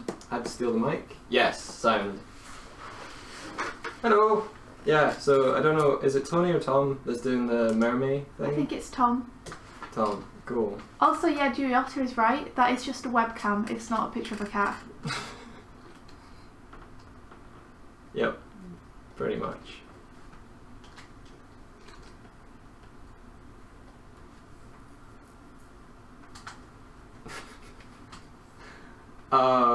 That cat, I wish that was my spirit animal. Like, gotta do the things, gotta do the things. Dun, dun, dun, dun, dun. So yeah, this is my second. I've not seen Corey Loftus' mermaids. I want to though. That sounds awesome.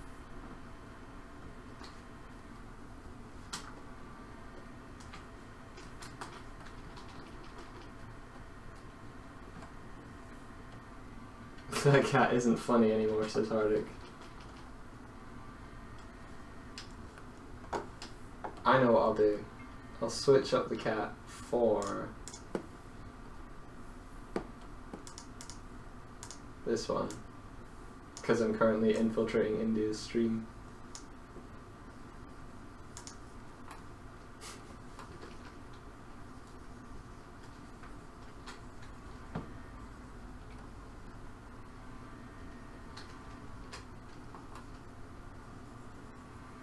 So I'll probably go until 9:30.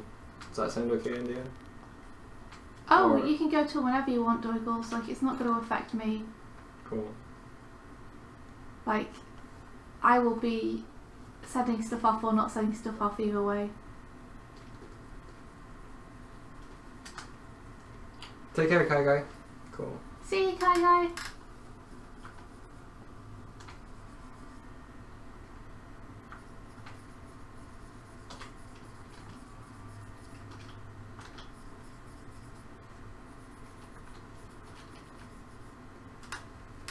You know what I really like? What's that? Like selkies or water nymphs. Yeah? I think they're really cool, yeah. I want to draw them a lot. It would be fun to try animating one.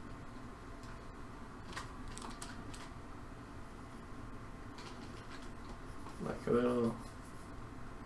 The one I think of is the ones from Song in the Sea. And they're like... Oh, right. I think of them slightly more monstery and mermaidy, I guess. Like less human.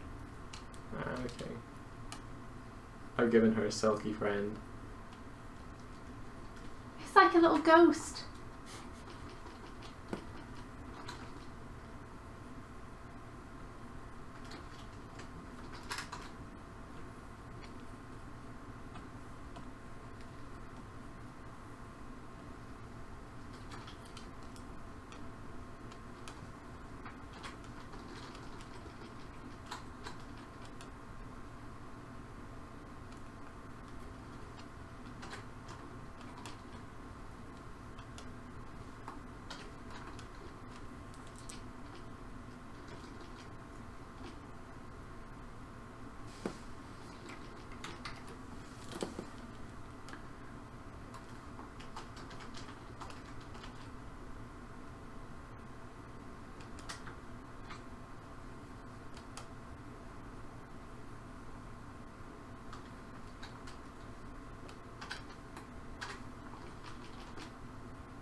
Okay. Sulky friend.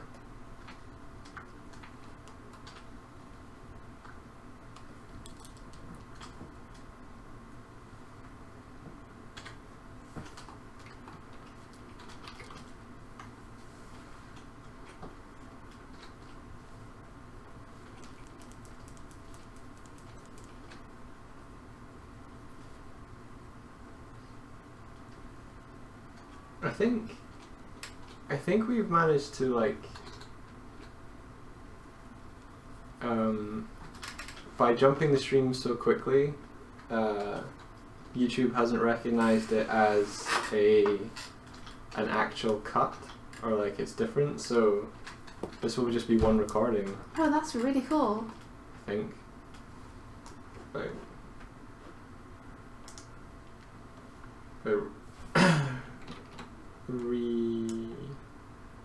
Yeah, elapsed time an hour and a half. Cool. That is really cool.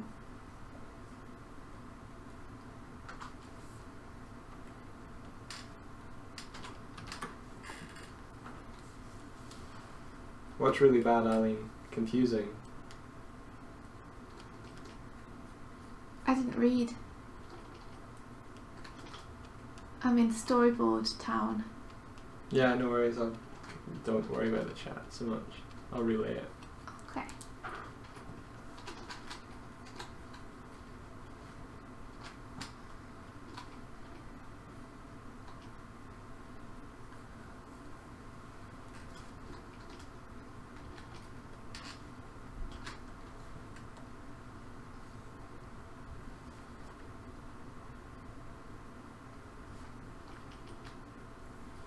Yeah, so I could maybe do like mermaids to warm up more this month or something. I don't know. It's already day 4 and I'm only on my second.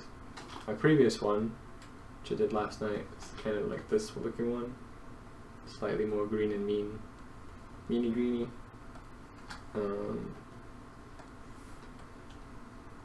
Why is there a seal? Cause okay, Elaine. Take care.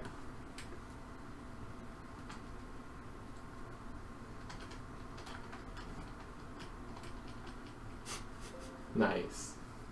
Seal of approval, nice.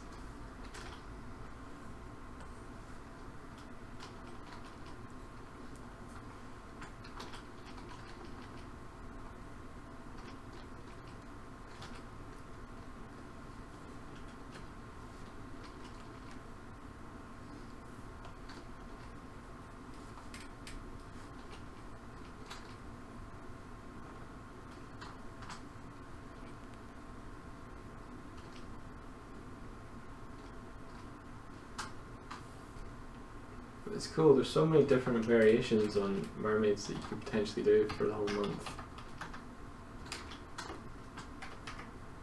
Like, you could have gills and things on the chest cavity, you could have gills on the neck, you could have smooth skin or maybe fish scale skin. It's definitely on the tail. You could have a different mixture between where fish begins and where it ends.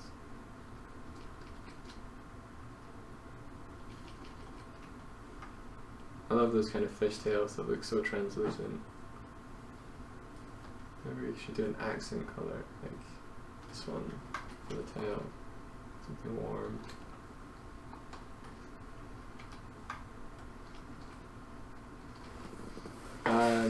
What did you do to start getting better at colours? Do studies of, like, observe studies from both life, and I was also doing film studies for a while, because they interpret light and stylize light and color grading differently for films. Like, it's very deliberate. So you can look at how certain films have been given a color grading that fits their story or tone or theme or setting.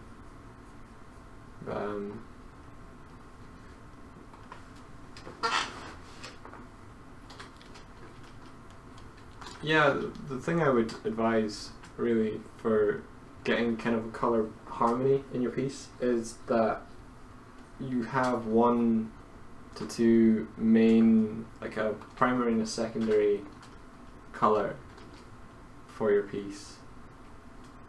Yeah, you'll notice that when in Matrix specifically, they color grade the Matrix world and the real world differently. So the real world is way more blue, and the Matrix world has that sort of sickly greenish thing.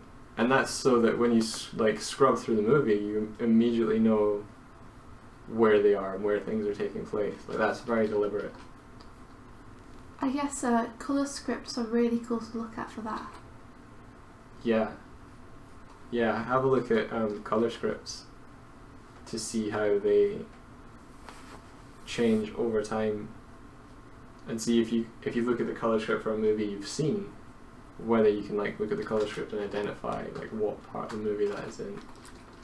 Like, if you look at a film like Incredibles, how they went from really desaturated, well, they give you the outer boundaries, as it's put up front, with the heyday of Mr. Incredible, and he's, you know, jumping around being a superhero, and everything's colourful, everything's got a certain level of saturation to it. And then, due to the course of the film, it then suddenly pops to very, very desaturated, very, like, use of greys, cold blues for the settings, whereas in The Office and things, so that they can gradually ramp it up as he gets more and more incredible. Hey Mike, do you think you could talk a little bit about the power of using a limited palette? I can try. Because I think that's something which really kind of instantly levels up your work. Yeah. So like I was saying there with picking a primary and secondary colour, I'm really talking about having one main. It's almost like if the setting had a light source, what that would be. And if it's a coloured light, then it's definitely going to influence all of the colours and pull them toward that one overall feel. So I've got the background here and it's very like this greeny turquoise blue. But the thing about having that limited palette is it feels like all the elements can sit amongst one another better. If you have... One thing you notice in kind of early artwork is people will paint things as if they are the colour that they think they are. So that it'll be like the sun is yellow and grass is green and people's faces are pink. People's faces are pink. Like they assume the colours, and then you have, you know, someone wearing a red sweater and blue jeans, and what that would really be is if it's a yellow warm light, everything would tend toward that yellow, and you would have variations of that. So if I add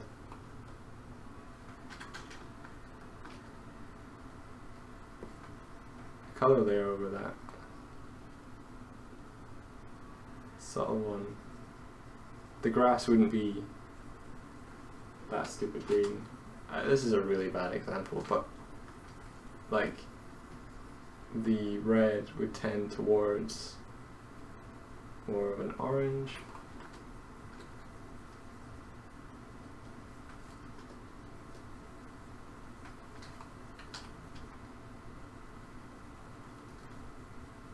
The blue would go more greeny.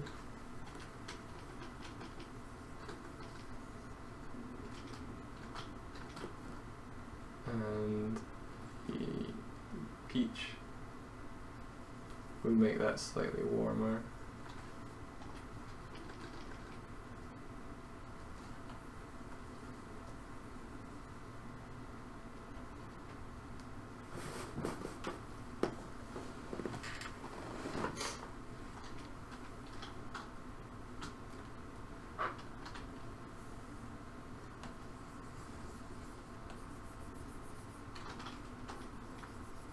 Then you got the character that's been more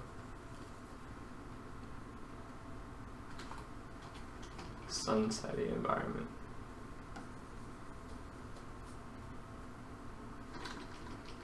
The rim line. Yay.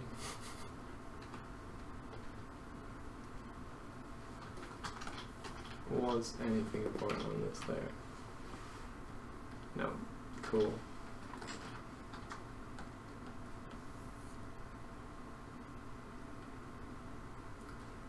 How do you decide which color will grade to which on presence of some light? Okay, well, light works additively, and by that I mean you know how you have the RGB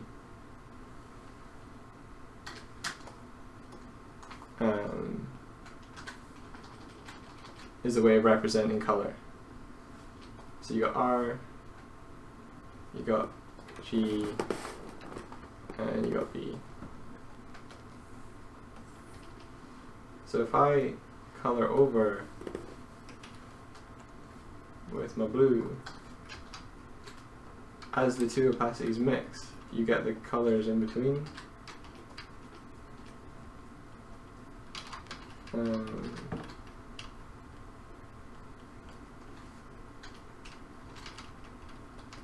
Light see how you're getting this orange banding in the middle there? Light works in the same way. So when you have a white object, let's say a sphere, and then you, let's do it, some depth. If you have the light casting, you know, down on it,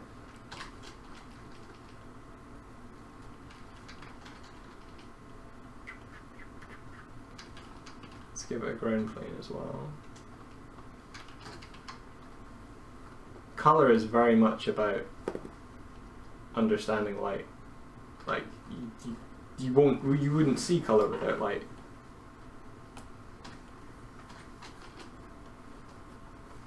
So yeah, if you want to study color, study light. That's basically what I'm saying. So if there's a warm light coming down on this yellow, then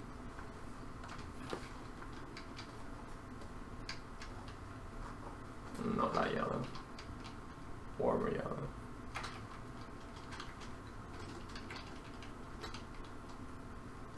The more intense a light on a surface, I've found, or I've been told, I've learned this, the further towards white it will go. So say if you start with a color that's, you know, the local color of an object is maybe this. Hue. Nope. Color. Yeah. You'll see as it tends toward the brightest point, it goes from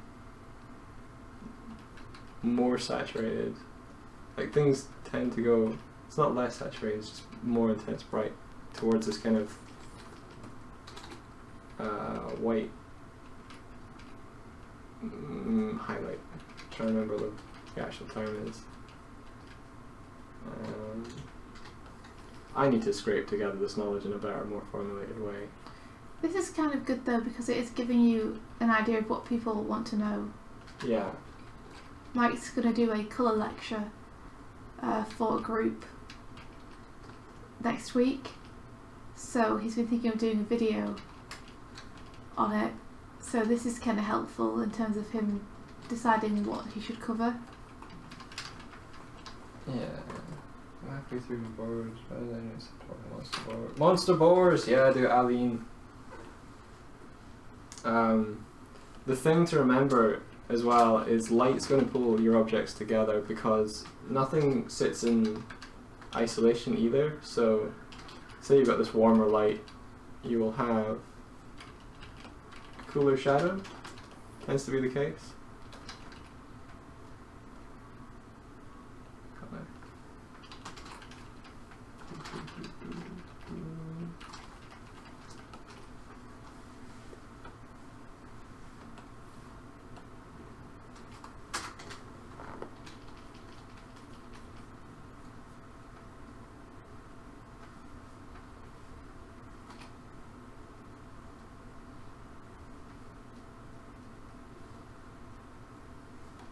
And this is both because, or one of the reasons this is because if this is sunlight, which is usually a cool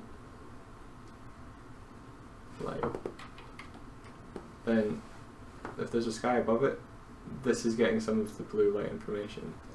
But it would also be getting bounce light. So we take our color here,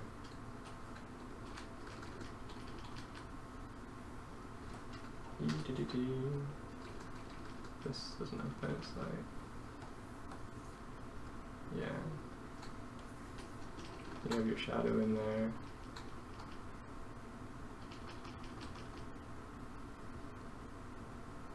This is the sort of thing, when you're doing an observed study, it's less about copying what you see, and it's more about understanding what you're seeing, what you're actually seeing, what is happening.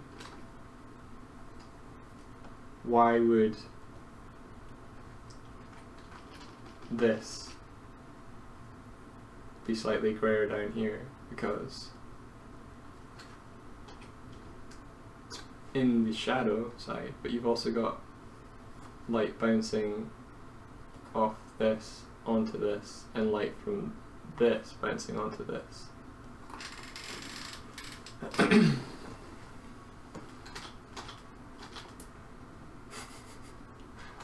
The color of my painting is gradually filling up with dumb shit.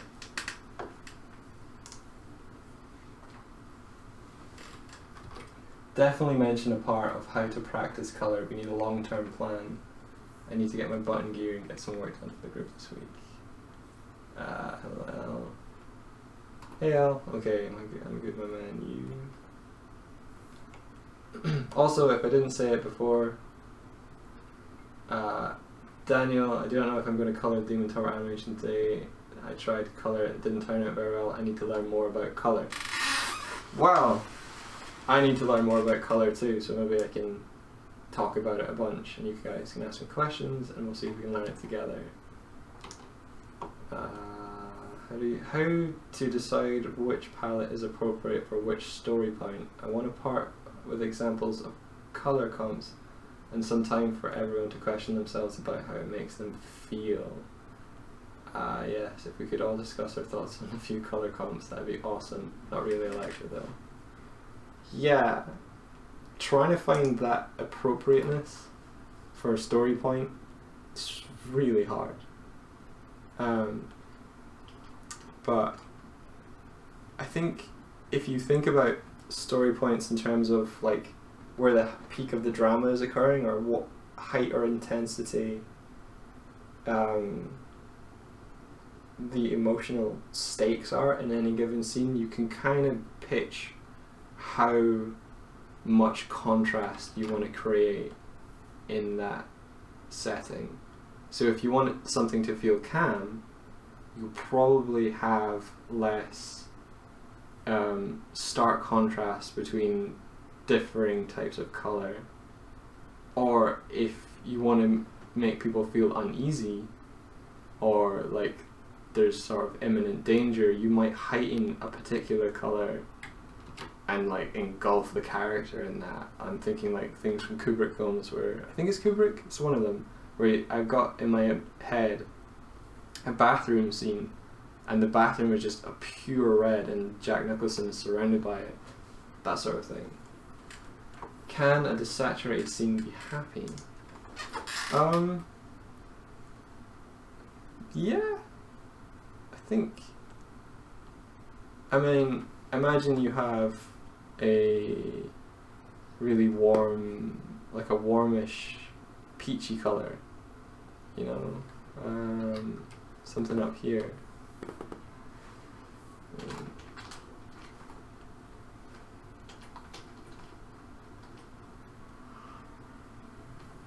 You know? Color is a lot about, I keep finding that color is a lot about context, and the way we interpret them is based on what's around it. So what would be conventionally considered a mid-tone saturated color can feel quite warm in the context of something that is quite cold. Like I was geeking out earlier because I had given this mermaid like, I think I might have painted over it by now, so I might be annoyed with myself for that, but I'd given her slightly warmer elbows and I was like, oh that's cool, it's a sort of purplish pinkish, but if you colour pick it, well it is now, but it used to be blue, goddamn, I've broken it through trying to repaint her arm, but yeah, or yeah, I've broken my coolness.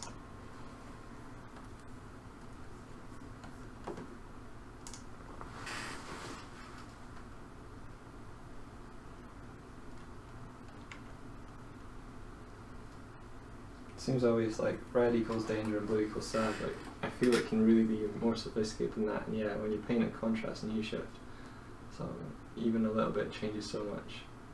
Yeah, I feel like sometimes red can be sad, you know. It just depends on how you use it. Yeah.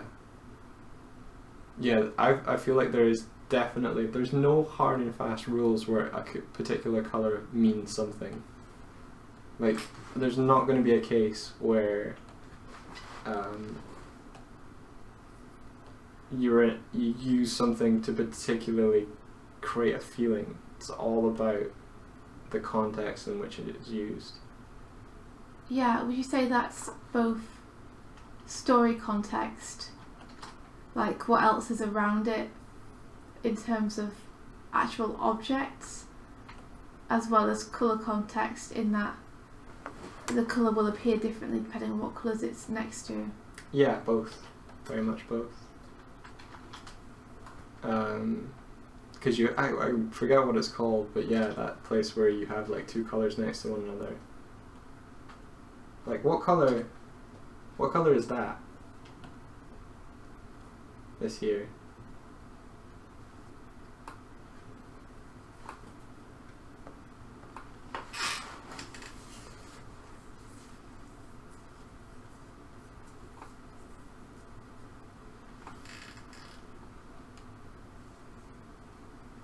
Hardik is asking if cool colours can be worn, given the right context.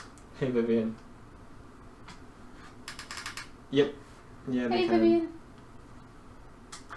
I think rather than thinking in definite terms like this is cool and this is warm, it's more relative terms like this feels cooler and this feels warmer than it usually would. Yeah, Edward Scissorhands does that really well, where it's almost overwhelming the number of those pastely, sickly colours that they use in what is kind of the human world in comparison to the much calmer, darker. But there's less things fighting for your attention in the castle. For sure.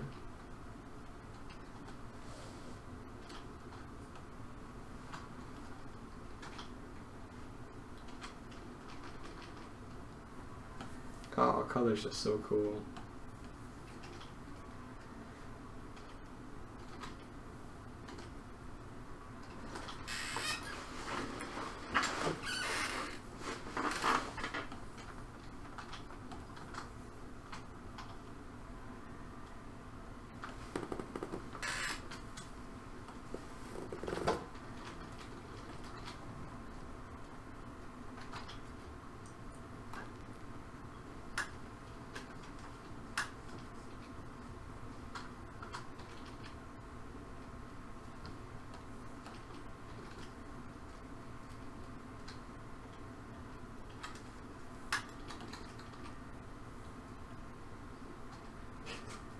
Pretty ridiculous.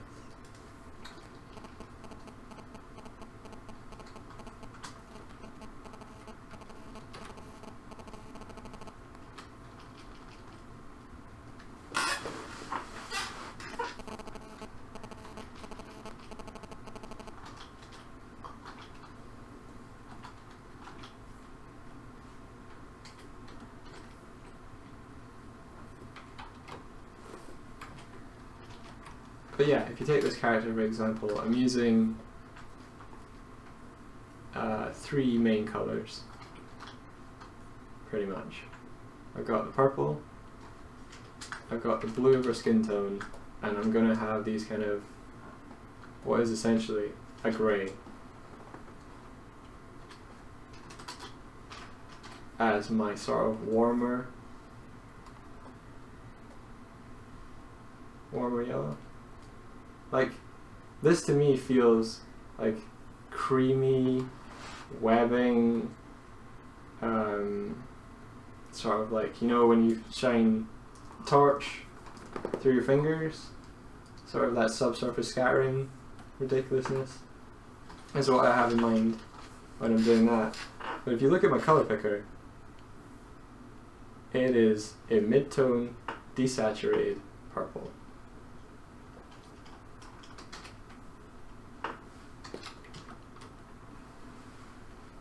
But you put it here, looks yellow. Or at least to me. Does that look kind of yellowish to you guys?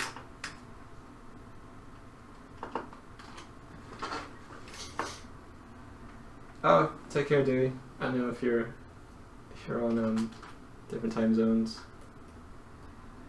Appreciate you coming by.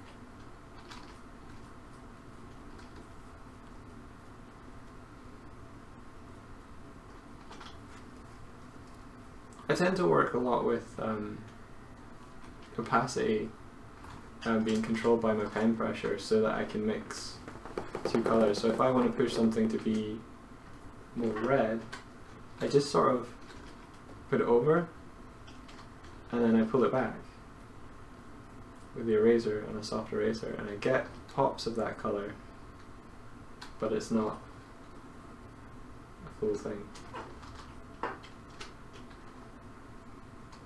So it's a lot of just kind of pushing and pulling. Just pushing and pulling, like waves on a beach.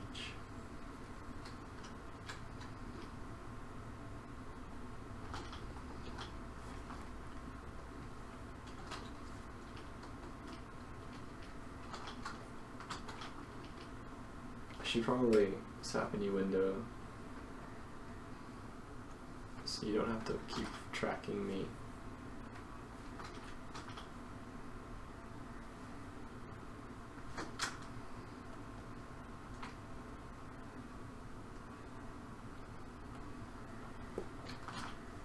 Zooming in and out.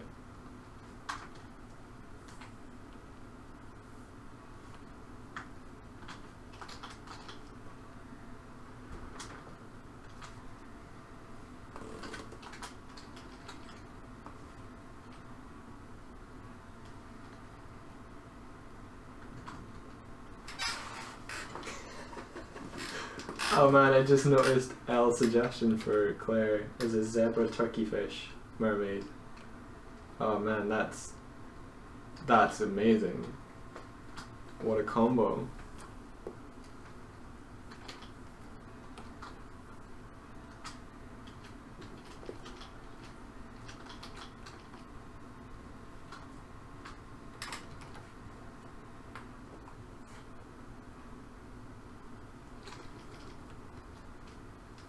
If I'm trying to find a quick effect or I'm experimenting, I totes use the layer styles. If I want to create a pop of light or something, I use blending modes a bunch. Are you talking about blending modes there, Claire, or are you talking about like layer, what is it, layer styles?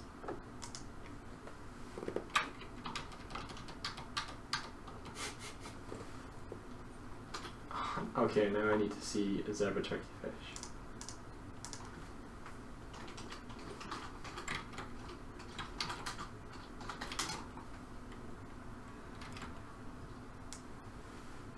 Oh, whoa. Yeah. Look at that coloration. He's beautiful.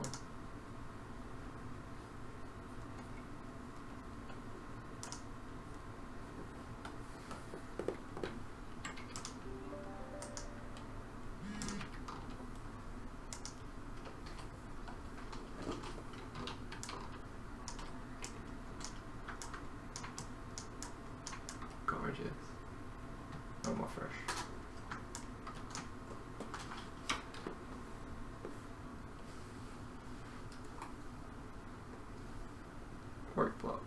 Okay, 10 more minutes.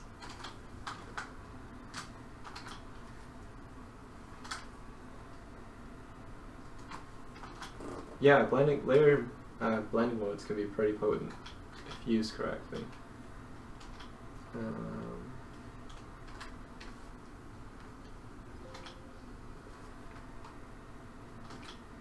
I'm a big sucker for putting my pen to like this really saturated orange, and then making my layer style divide, which is almost like an opposite, and you can get really neon-y blue looking highlights. The lightsaber layer.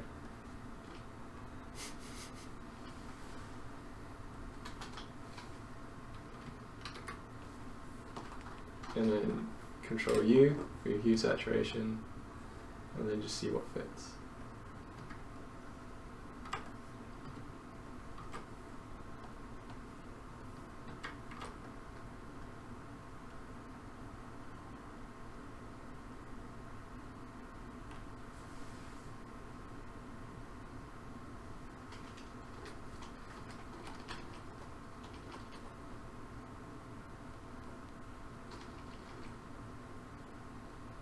And erase out what you don't need. I'm not keeping this, by the way.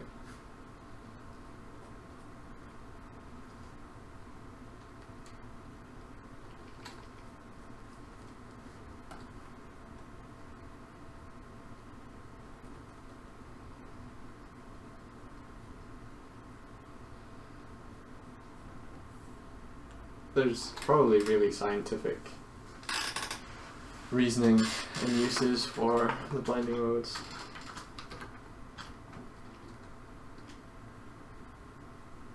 But I've not learned them.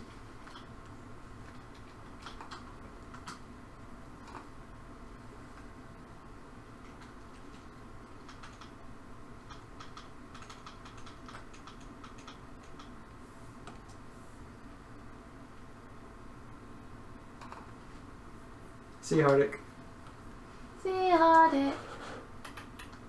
I've not played Owl Boy, but I've seen it and I want to. It looks really cool. What is the secret of your powers? Wonder Boy. Won't you take me far away from the mucky muck now?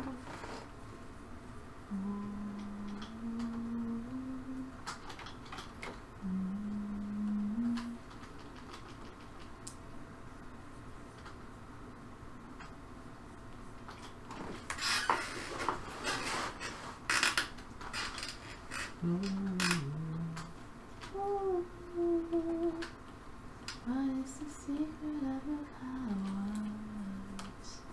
Wonder Boy, won't you take me far away from the mucky muck now?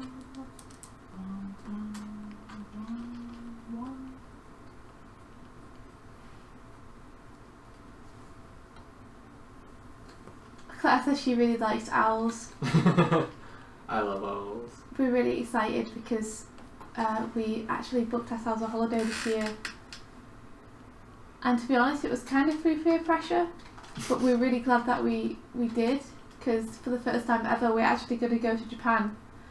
We chose a year when we have absolutely no money to do it, which is really stupid, but we've booked the tickets, so I guess we're going. But when we're there, one of the things we most want to do is we want to go to an owl cafe.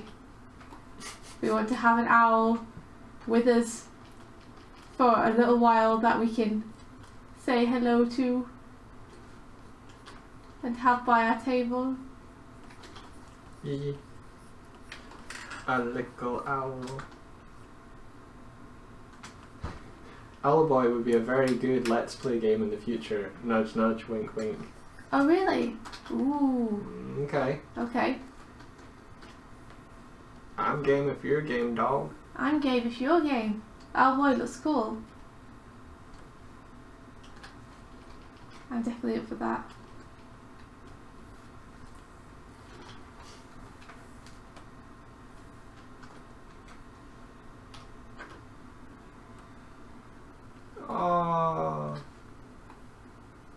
Claire wants to pet their heads. Me too. And the only real owl she's ever seen is the sad one in Dublin Zoo. Oh no! You're so sad. Oh no! They brought a barn owl into my primary school once and it just slept. That's cool. Hey, do you remember when you came back to my parents' house and there were owls in Kendal that you could say hello to? Wasn't that also in Leamington? They had a bunch of owls. Oh, they did have a bunch of owls in Leamington.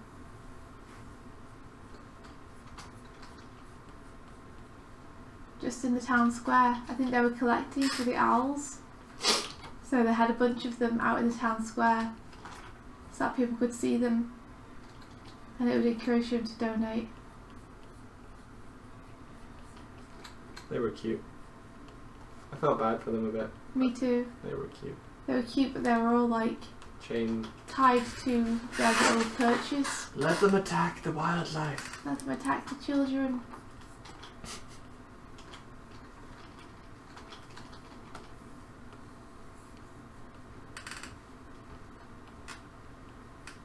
If I ever meet a saw-whet owl, I will be the happiest Claire. I hope that the ones in the owl cafes are treated well. Yeah, I hope so. I'll feel really bad if they're not.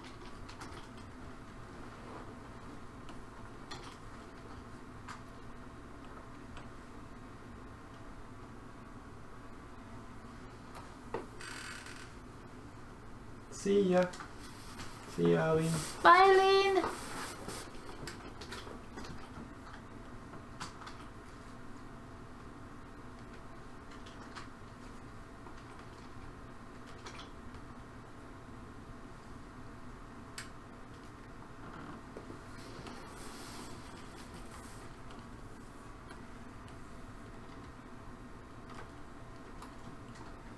So this piece is pretty much a demonstration on how to make a cold grey feel warm. Yay!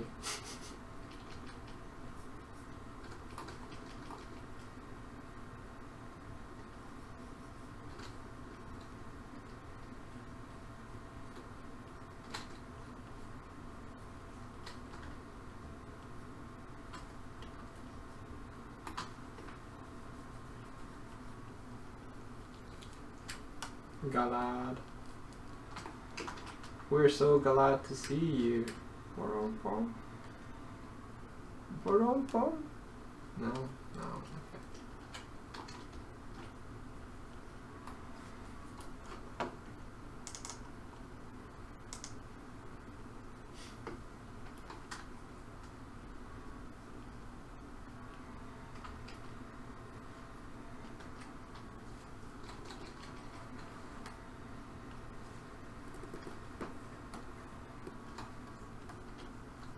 Maybe I could give her like seaweedy-ish looking hair, so That would be cool. does this instead.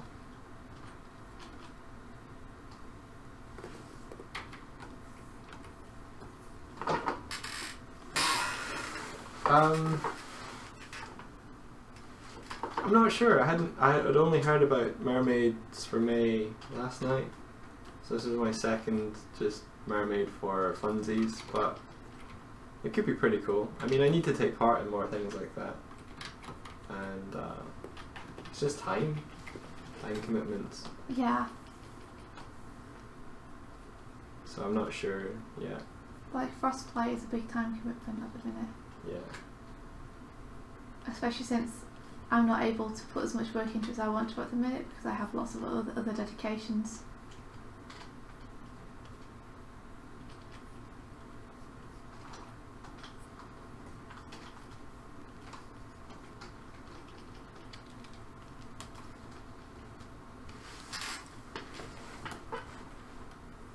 But there was this one that I did. I started this one, I think, just the head quickly last night, and then there's this one from yesterday, which was more of a kind of, I was streaming this last night,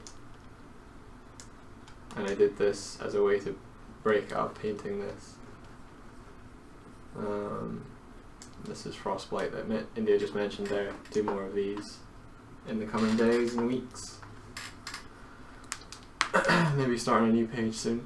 Yeah, like we need to get them out as fast as possible while making them as good as possible.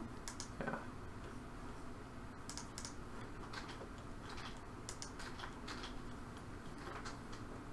Do you know if Cutie Saturday allows nudity, or should I like give her like shells?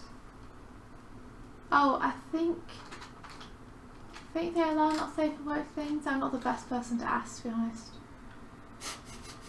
You weren't asking me, were you? I was asking you and the general peeps. The first one always seems so mean. Yeah.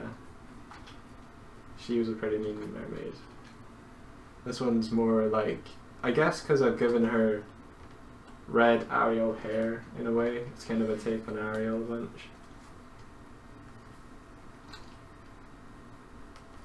Like, imagine if Ariel was blue. How cool would that be?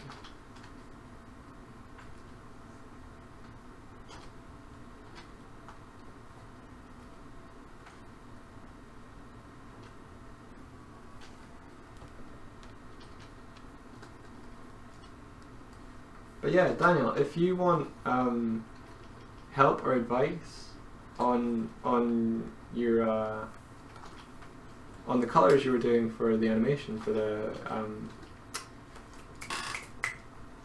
Demon Tower Pale Cat, like send over a still frame if you want, and I'll have a look over it. Oh, will you? Spoilers. Behind the scenes, Mikey's been drooling over the animation. And he looks at it and I can see his hands twitching. Like he wants to get his hands on those frames so bad. I can see his inner colorist is like... It's so cool. Drooling over it. He's so trying to cool. sound super casual. But he's mentioned it a number of times to me. About how cool he thinks it's going to look coloured.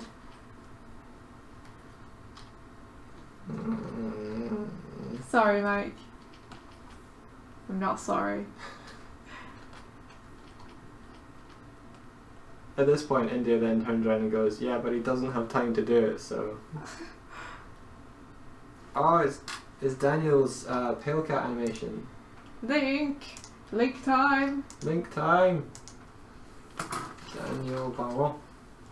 He did it for Animonthly.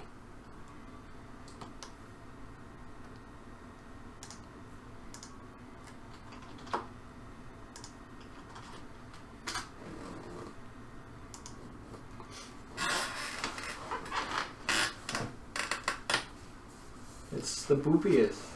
It's so boopy. It's incredible as what it is. It's so cool.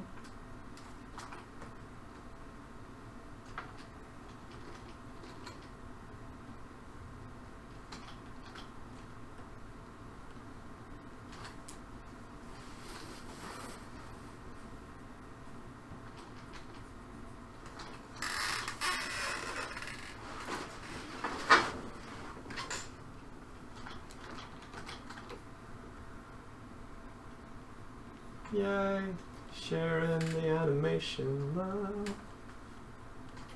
More people should have seen it though, honestly. Yeah. It deserved way more recognition than it got.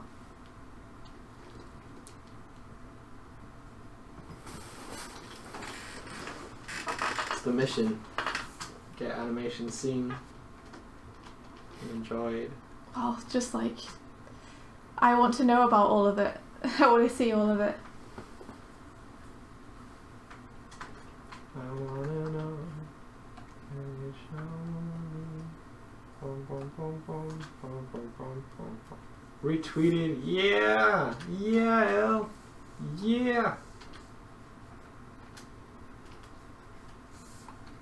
Sharing is caring.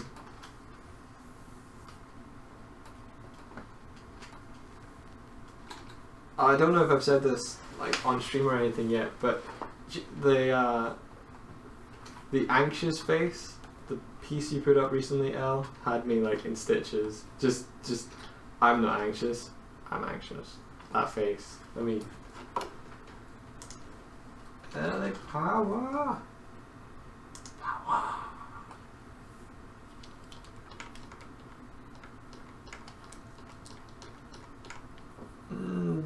Your wall is so good.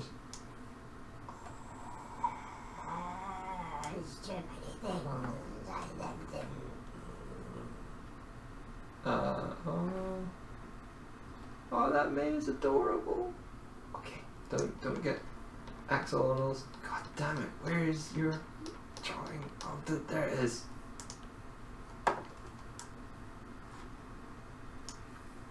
Such a tweet. Such a tweet.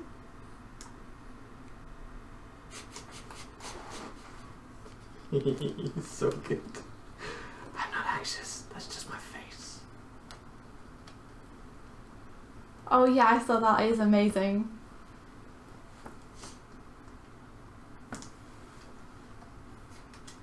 Apparently I've got some great boob shading.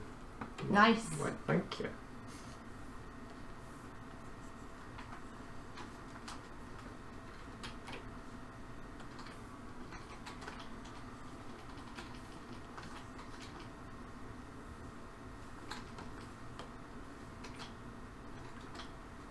That's how you get better at colour. Study boob shading. It's the secret. Intense months of study in a Tibetan monastery, just painting boobs, and your colour will just soar after that. So that's where you went. That's where I went, yeah.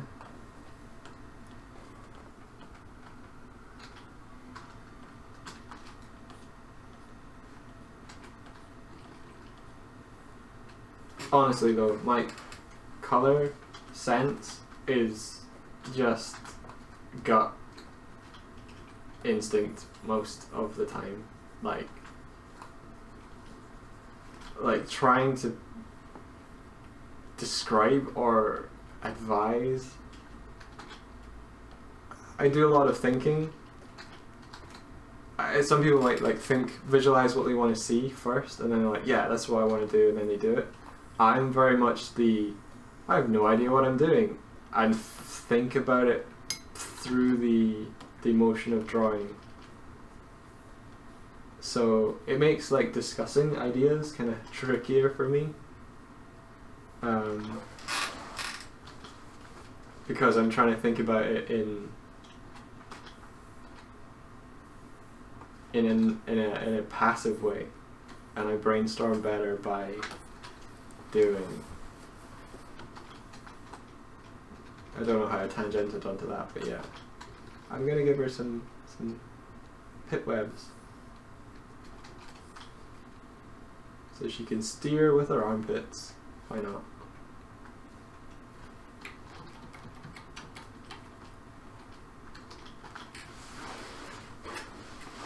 Membranes! And then I'll just do an overlay of that colour behind it, and then it'll look sort of translucent.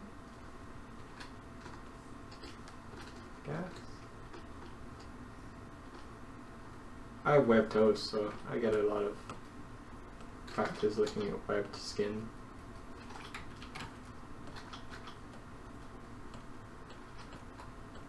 Just kidding, it just looks like normal skin. There's part of you that's webbed. Yeah, I said I've got webbed toes. Oh, I missed it. Did you want to do the reveal? I did, yeah. I wanted to be super dramatic about it. And for you to be like, no, don't tell them. As Aline would say, it's no fun if you're fine with it. I think they're awesome though. I bet you can swim super fast. I can't. You saw me. We went swimming the other week. You just didn't have room to use your toes, man. It's a superpower. To wield my toes. Exactly. Too small a pool.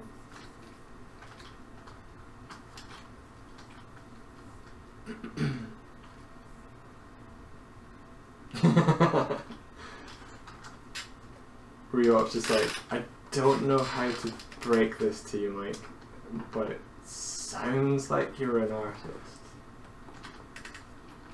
I don't know if that's a comment on, I think, by drawing, or whether that's a comment on the fact that I have web toes. I don't think it's the web toes thing, so unless that's like a requirement, in which case I give up. Ah, yes, I see he is deformed. He has a future in the arts. Let's leave him on a doorstep. Give him an hour. I don't know why I took it high part away, but, you know, Harry's deformed with that scar. Want an owl. I do. I do.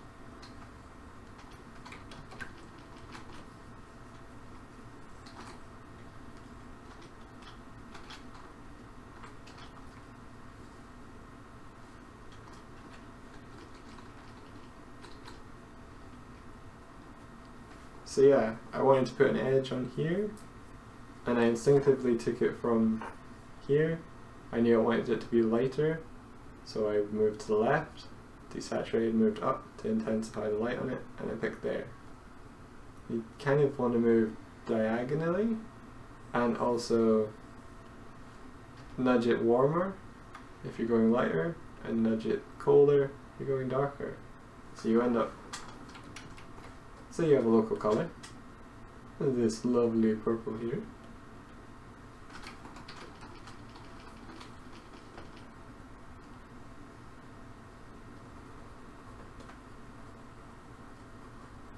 And you want it to go slightly warmer, warmer, and slightly colder, colder.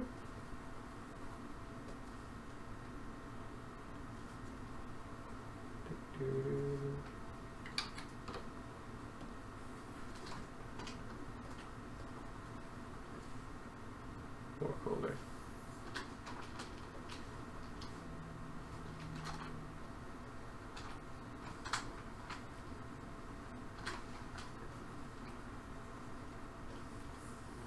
Let's blend those.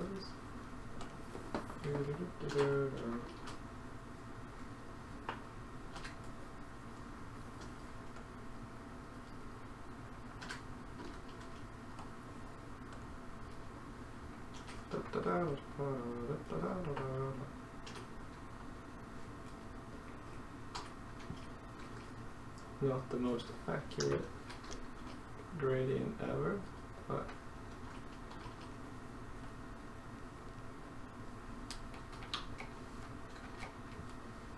I might have went a little bit too warm here.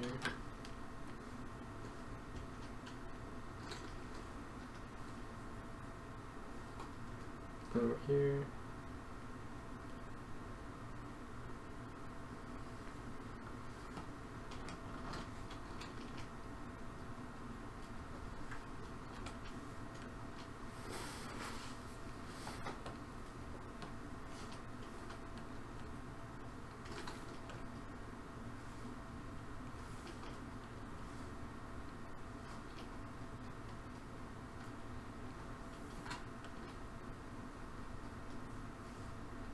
Warmer. Do, do, do, do, do. So as it tends toward white, you get warmer.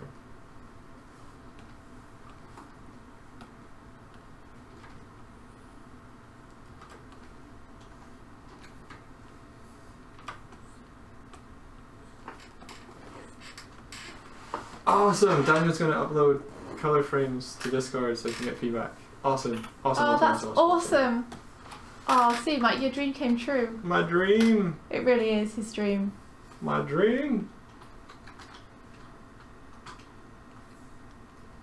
Thanks very much, Daniel. That's really, really cool of you. Because you don't need to take any advice from us, that's for sure. But Mike has been drooling over those frames for a really long time. So he'll be super happy to see him. So, yeah. So if you had an object going like more intense light on it, less intense light on it, it's a lot more interesting to vary and scale the color temperature of it than it would be to, by comparison, pick a local color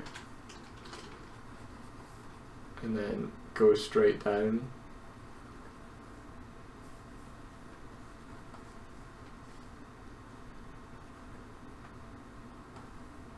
And straight up.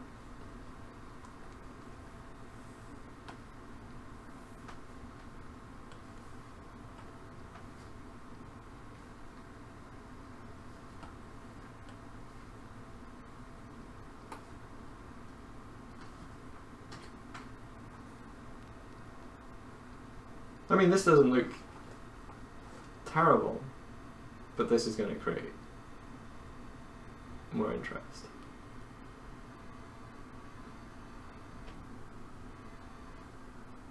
That is a satisfying purple, though. I like purples as well, if you can't tell.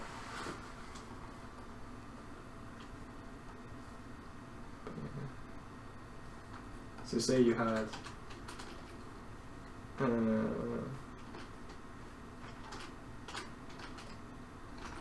Jeremy Vickery. That might seem like out of the blue. Just but yeah, Jeremy Vickery was the person that came and gave a lecture on colour and light that I forgot the name of.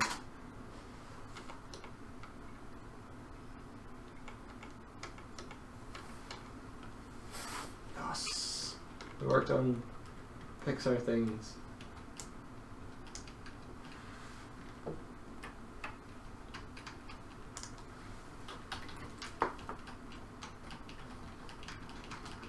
That's where I first discovered the awesomeness that is things do this when they get more intense.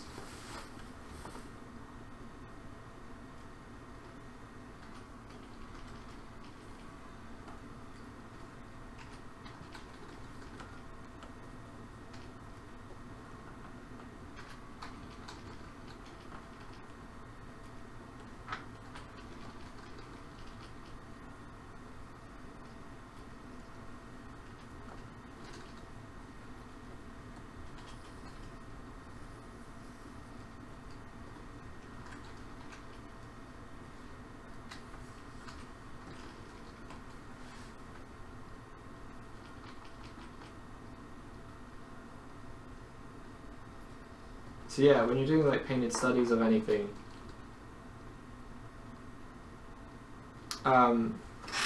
the link I just sent is Jeremy Vickery, and he did a colour and light tutorial demo talk at my university back when I was studying, and it stuck with me. And I was trying to remember his name earlier. Another good one is Sam Nielsen. I think it's Sam Nielsen. He's on Schoolism now, but his blog is this one.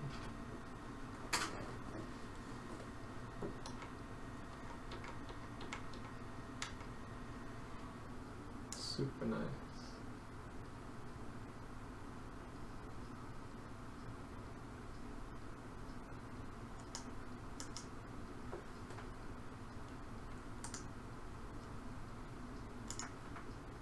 But yeah, someone was saying about edges earlier.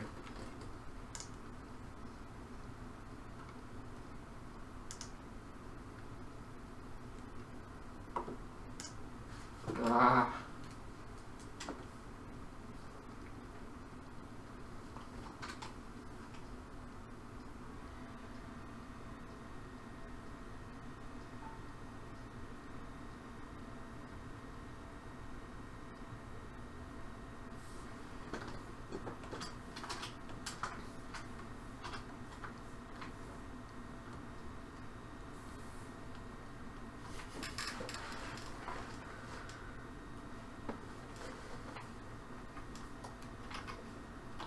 Okay, I'm going to send this for feedback. It's better sending it with a few panels missing and getting feedback sooner than it is to be really tired and work on more panels and then get late feedback because I'm late delivering. Yeah. Good plan.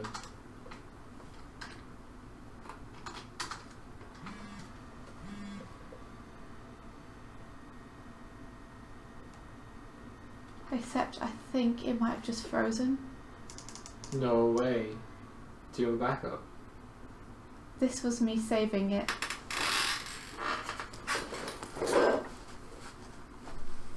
Since when? Oh wait. There you go. That's good. You're good. You're good. Oh gosh. I suddenly went into consoling India. You went into meltdown aversion mode. Yeah. Jeez. I'm glad that Spike. saved.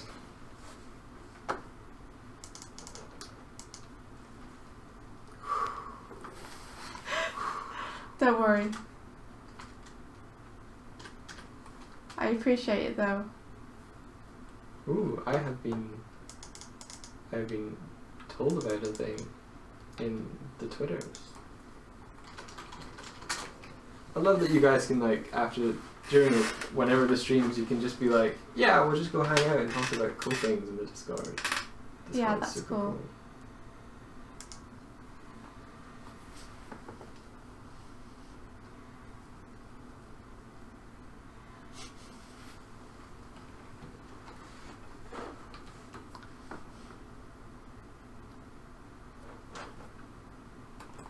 Lovely. Oh yeah, I just got linked to this, which is like another quick animation tip. Because this is something I forget all the damn time. Did you know when people say everything moves in arcs, they mean basically everything? If a motion looks stiff, messy, or just plain awkward, check your arcs by plotting their path. Super cool. Please play. Or don't. There we go. Is it playing? I'm going to turn around and look. Oh, it's annoying that it stops and starts. Yeah, I don't know why. But yeah, blocking the point of varying aspects.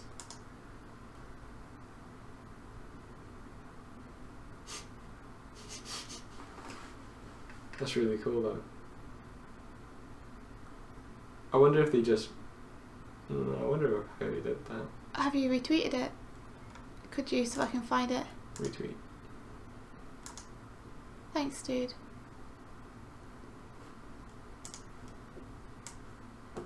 Oh, cool. Claire says she's totes going to put my colour knowledge I learned today into my mermaid. That's awesome. Yeah, Daniel, go to sleep. Thank you for uploading. Let me go. And look. Oh, and Claire's added it like a portfolio link for someone who looks pretty cool. Oh my god! It's Adventure Zone art! Galad, if you want to jump in, that's the link to the Discord. So you can figure out your name, or I can try and see your icon. I don't know. I like these versions of the characters, they're really cool. I'll have a look, and I can see by the thumbnail who's who. It's awesome. Oh my goodness. Yeah, they're great. They're all great.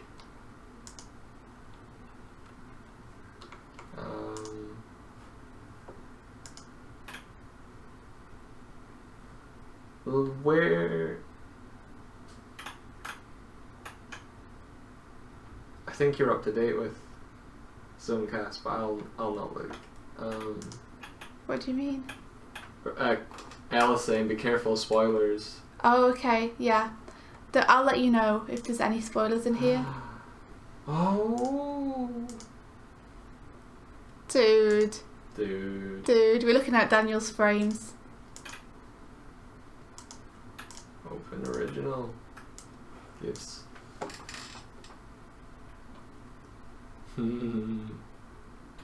Cool. He's given her red booties. Such the booties.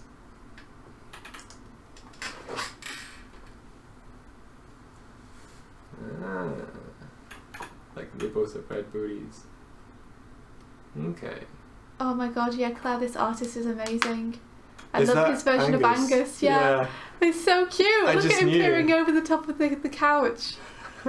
He's adorable. What was that girl called from the 11th Hour as well? The mad one in prison, because I think they've got her perfectly. Cassidy, yeah. No peering. It might continue on after this.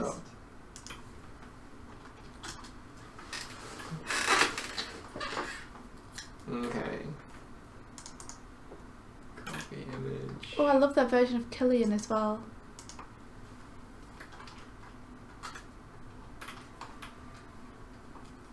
What would I do if I had access to a colored frame? A colored frame. I would.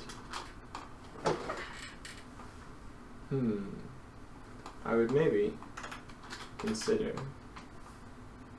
making, let's see, Hellcat slightly more blue, slightly more, just slight, just a little bit.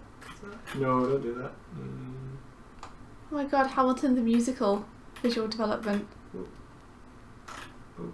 There's no Zonecast spoilers that you haven't been past, so don't worry. I love this color choice for the hat. The slightly more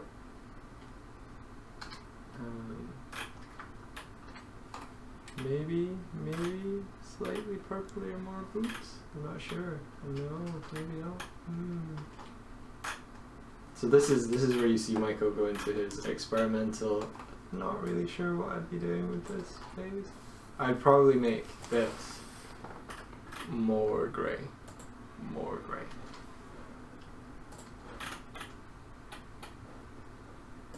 More grey.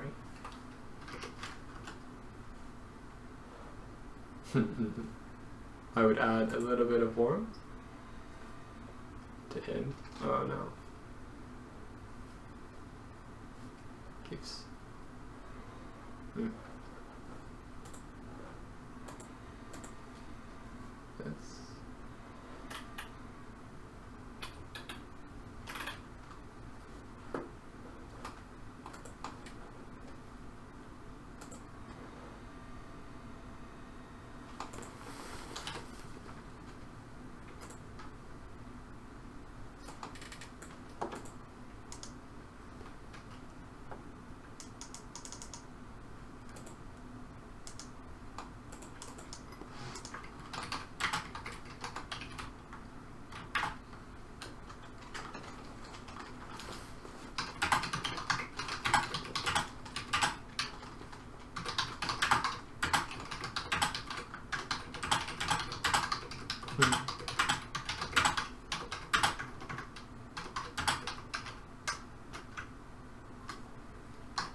Wish I could. What?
Sorry for the furious typing. Furious typing.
Oh, am I missing Tumblr? No.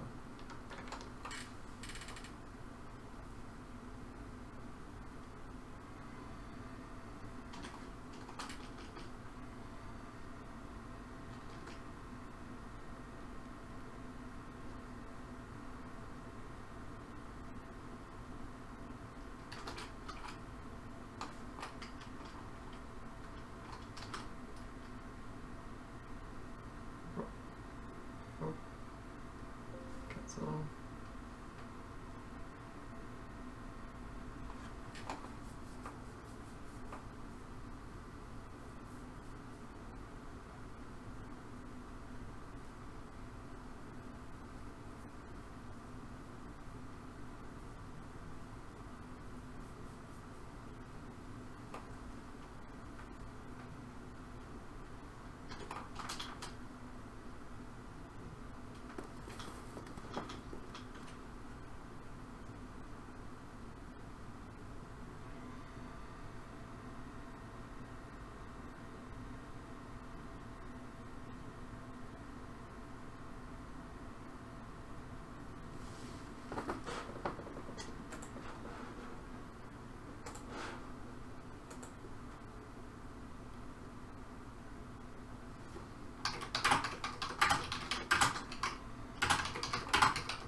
I stopped talking. I realised I'm just sort of doing... Yeah, sorry, I'm busy exporting, saving and writing emails. Yeah, we're going to call the stream soon. I just wanted to get this.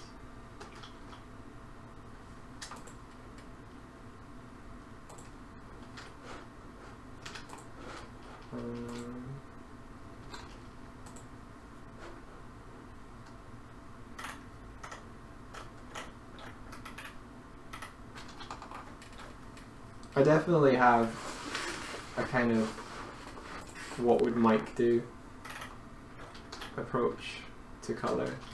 So like if I were colouring this, I'm tweaking it and almost like pulling it toward what is subjective for me rather than applying any principles of colour theory to it. But I tend to find when there's a really kind of stark yellow like that, I tend to sort of like to warm it up a little, and it gives it a kind of soft... I like having a warmth surrounding everything. So that cold blue is going to be trending toward purple. Purple, but it's actually, I don't know.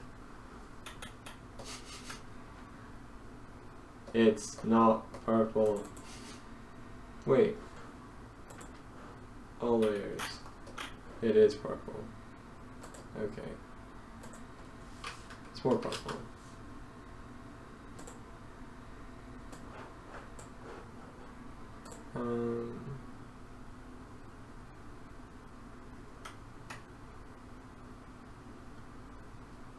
Cool. I need to check this again. But yeah. Cool, great. Cool.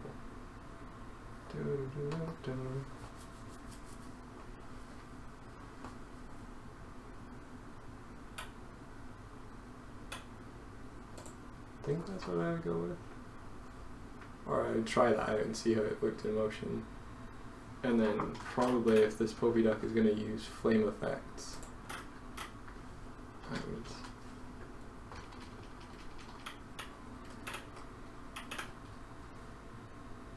probably do something in this vein.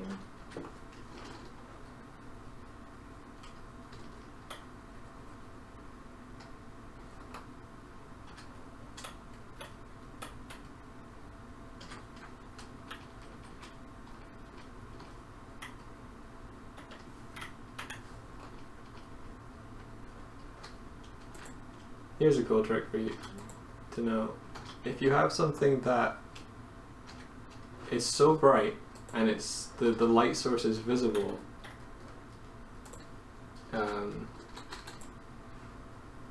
like a fireball or something, if you give it a core of a really pale green, it looks even hotter.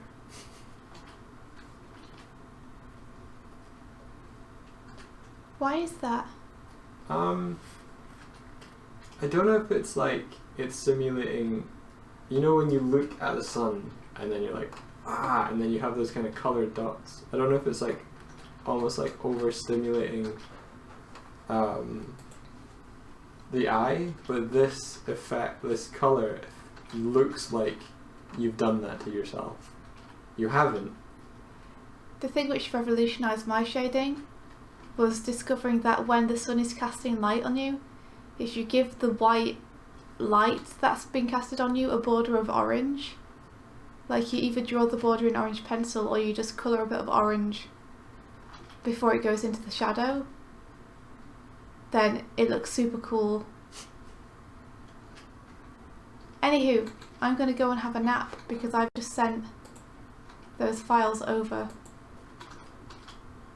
and I only had 45 minutes sleep since yesterday. So I'm going to go and have like an hour and a half or something, okay? Good plan. I'm going to stop the stream pretty much now. Send this off. Oh, well in that case, you could even come and we could watch Samurai Jack while I fall asleep. Okay. Sounds like a great plan. Artist scheduling. I'm glad I got that sent off this morning though. Even if the end bit has like a big gap with nothing in it. Yeah. Yeah, and thanks everybody for like, you know, colour questions and throwing curveballs at me. I really enjoyed this. It was cool to cross the streams. Yeah. So everybody take care.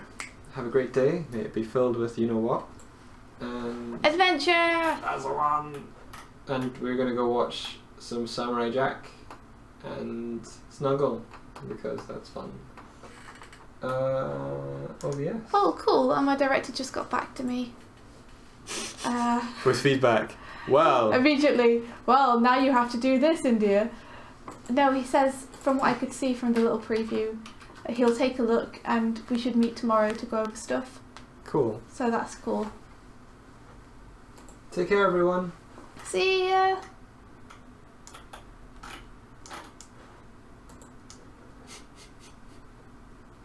Bye.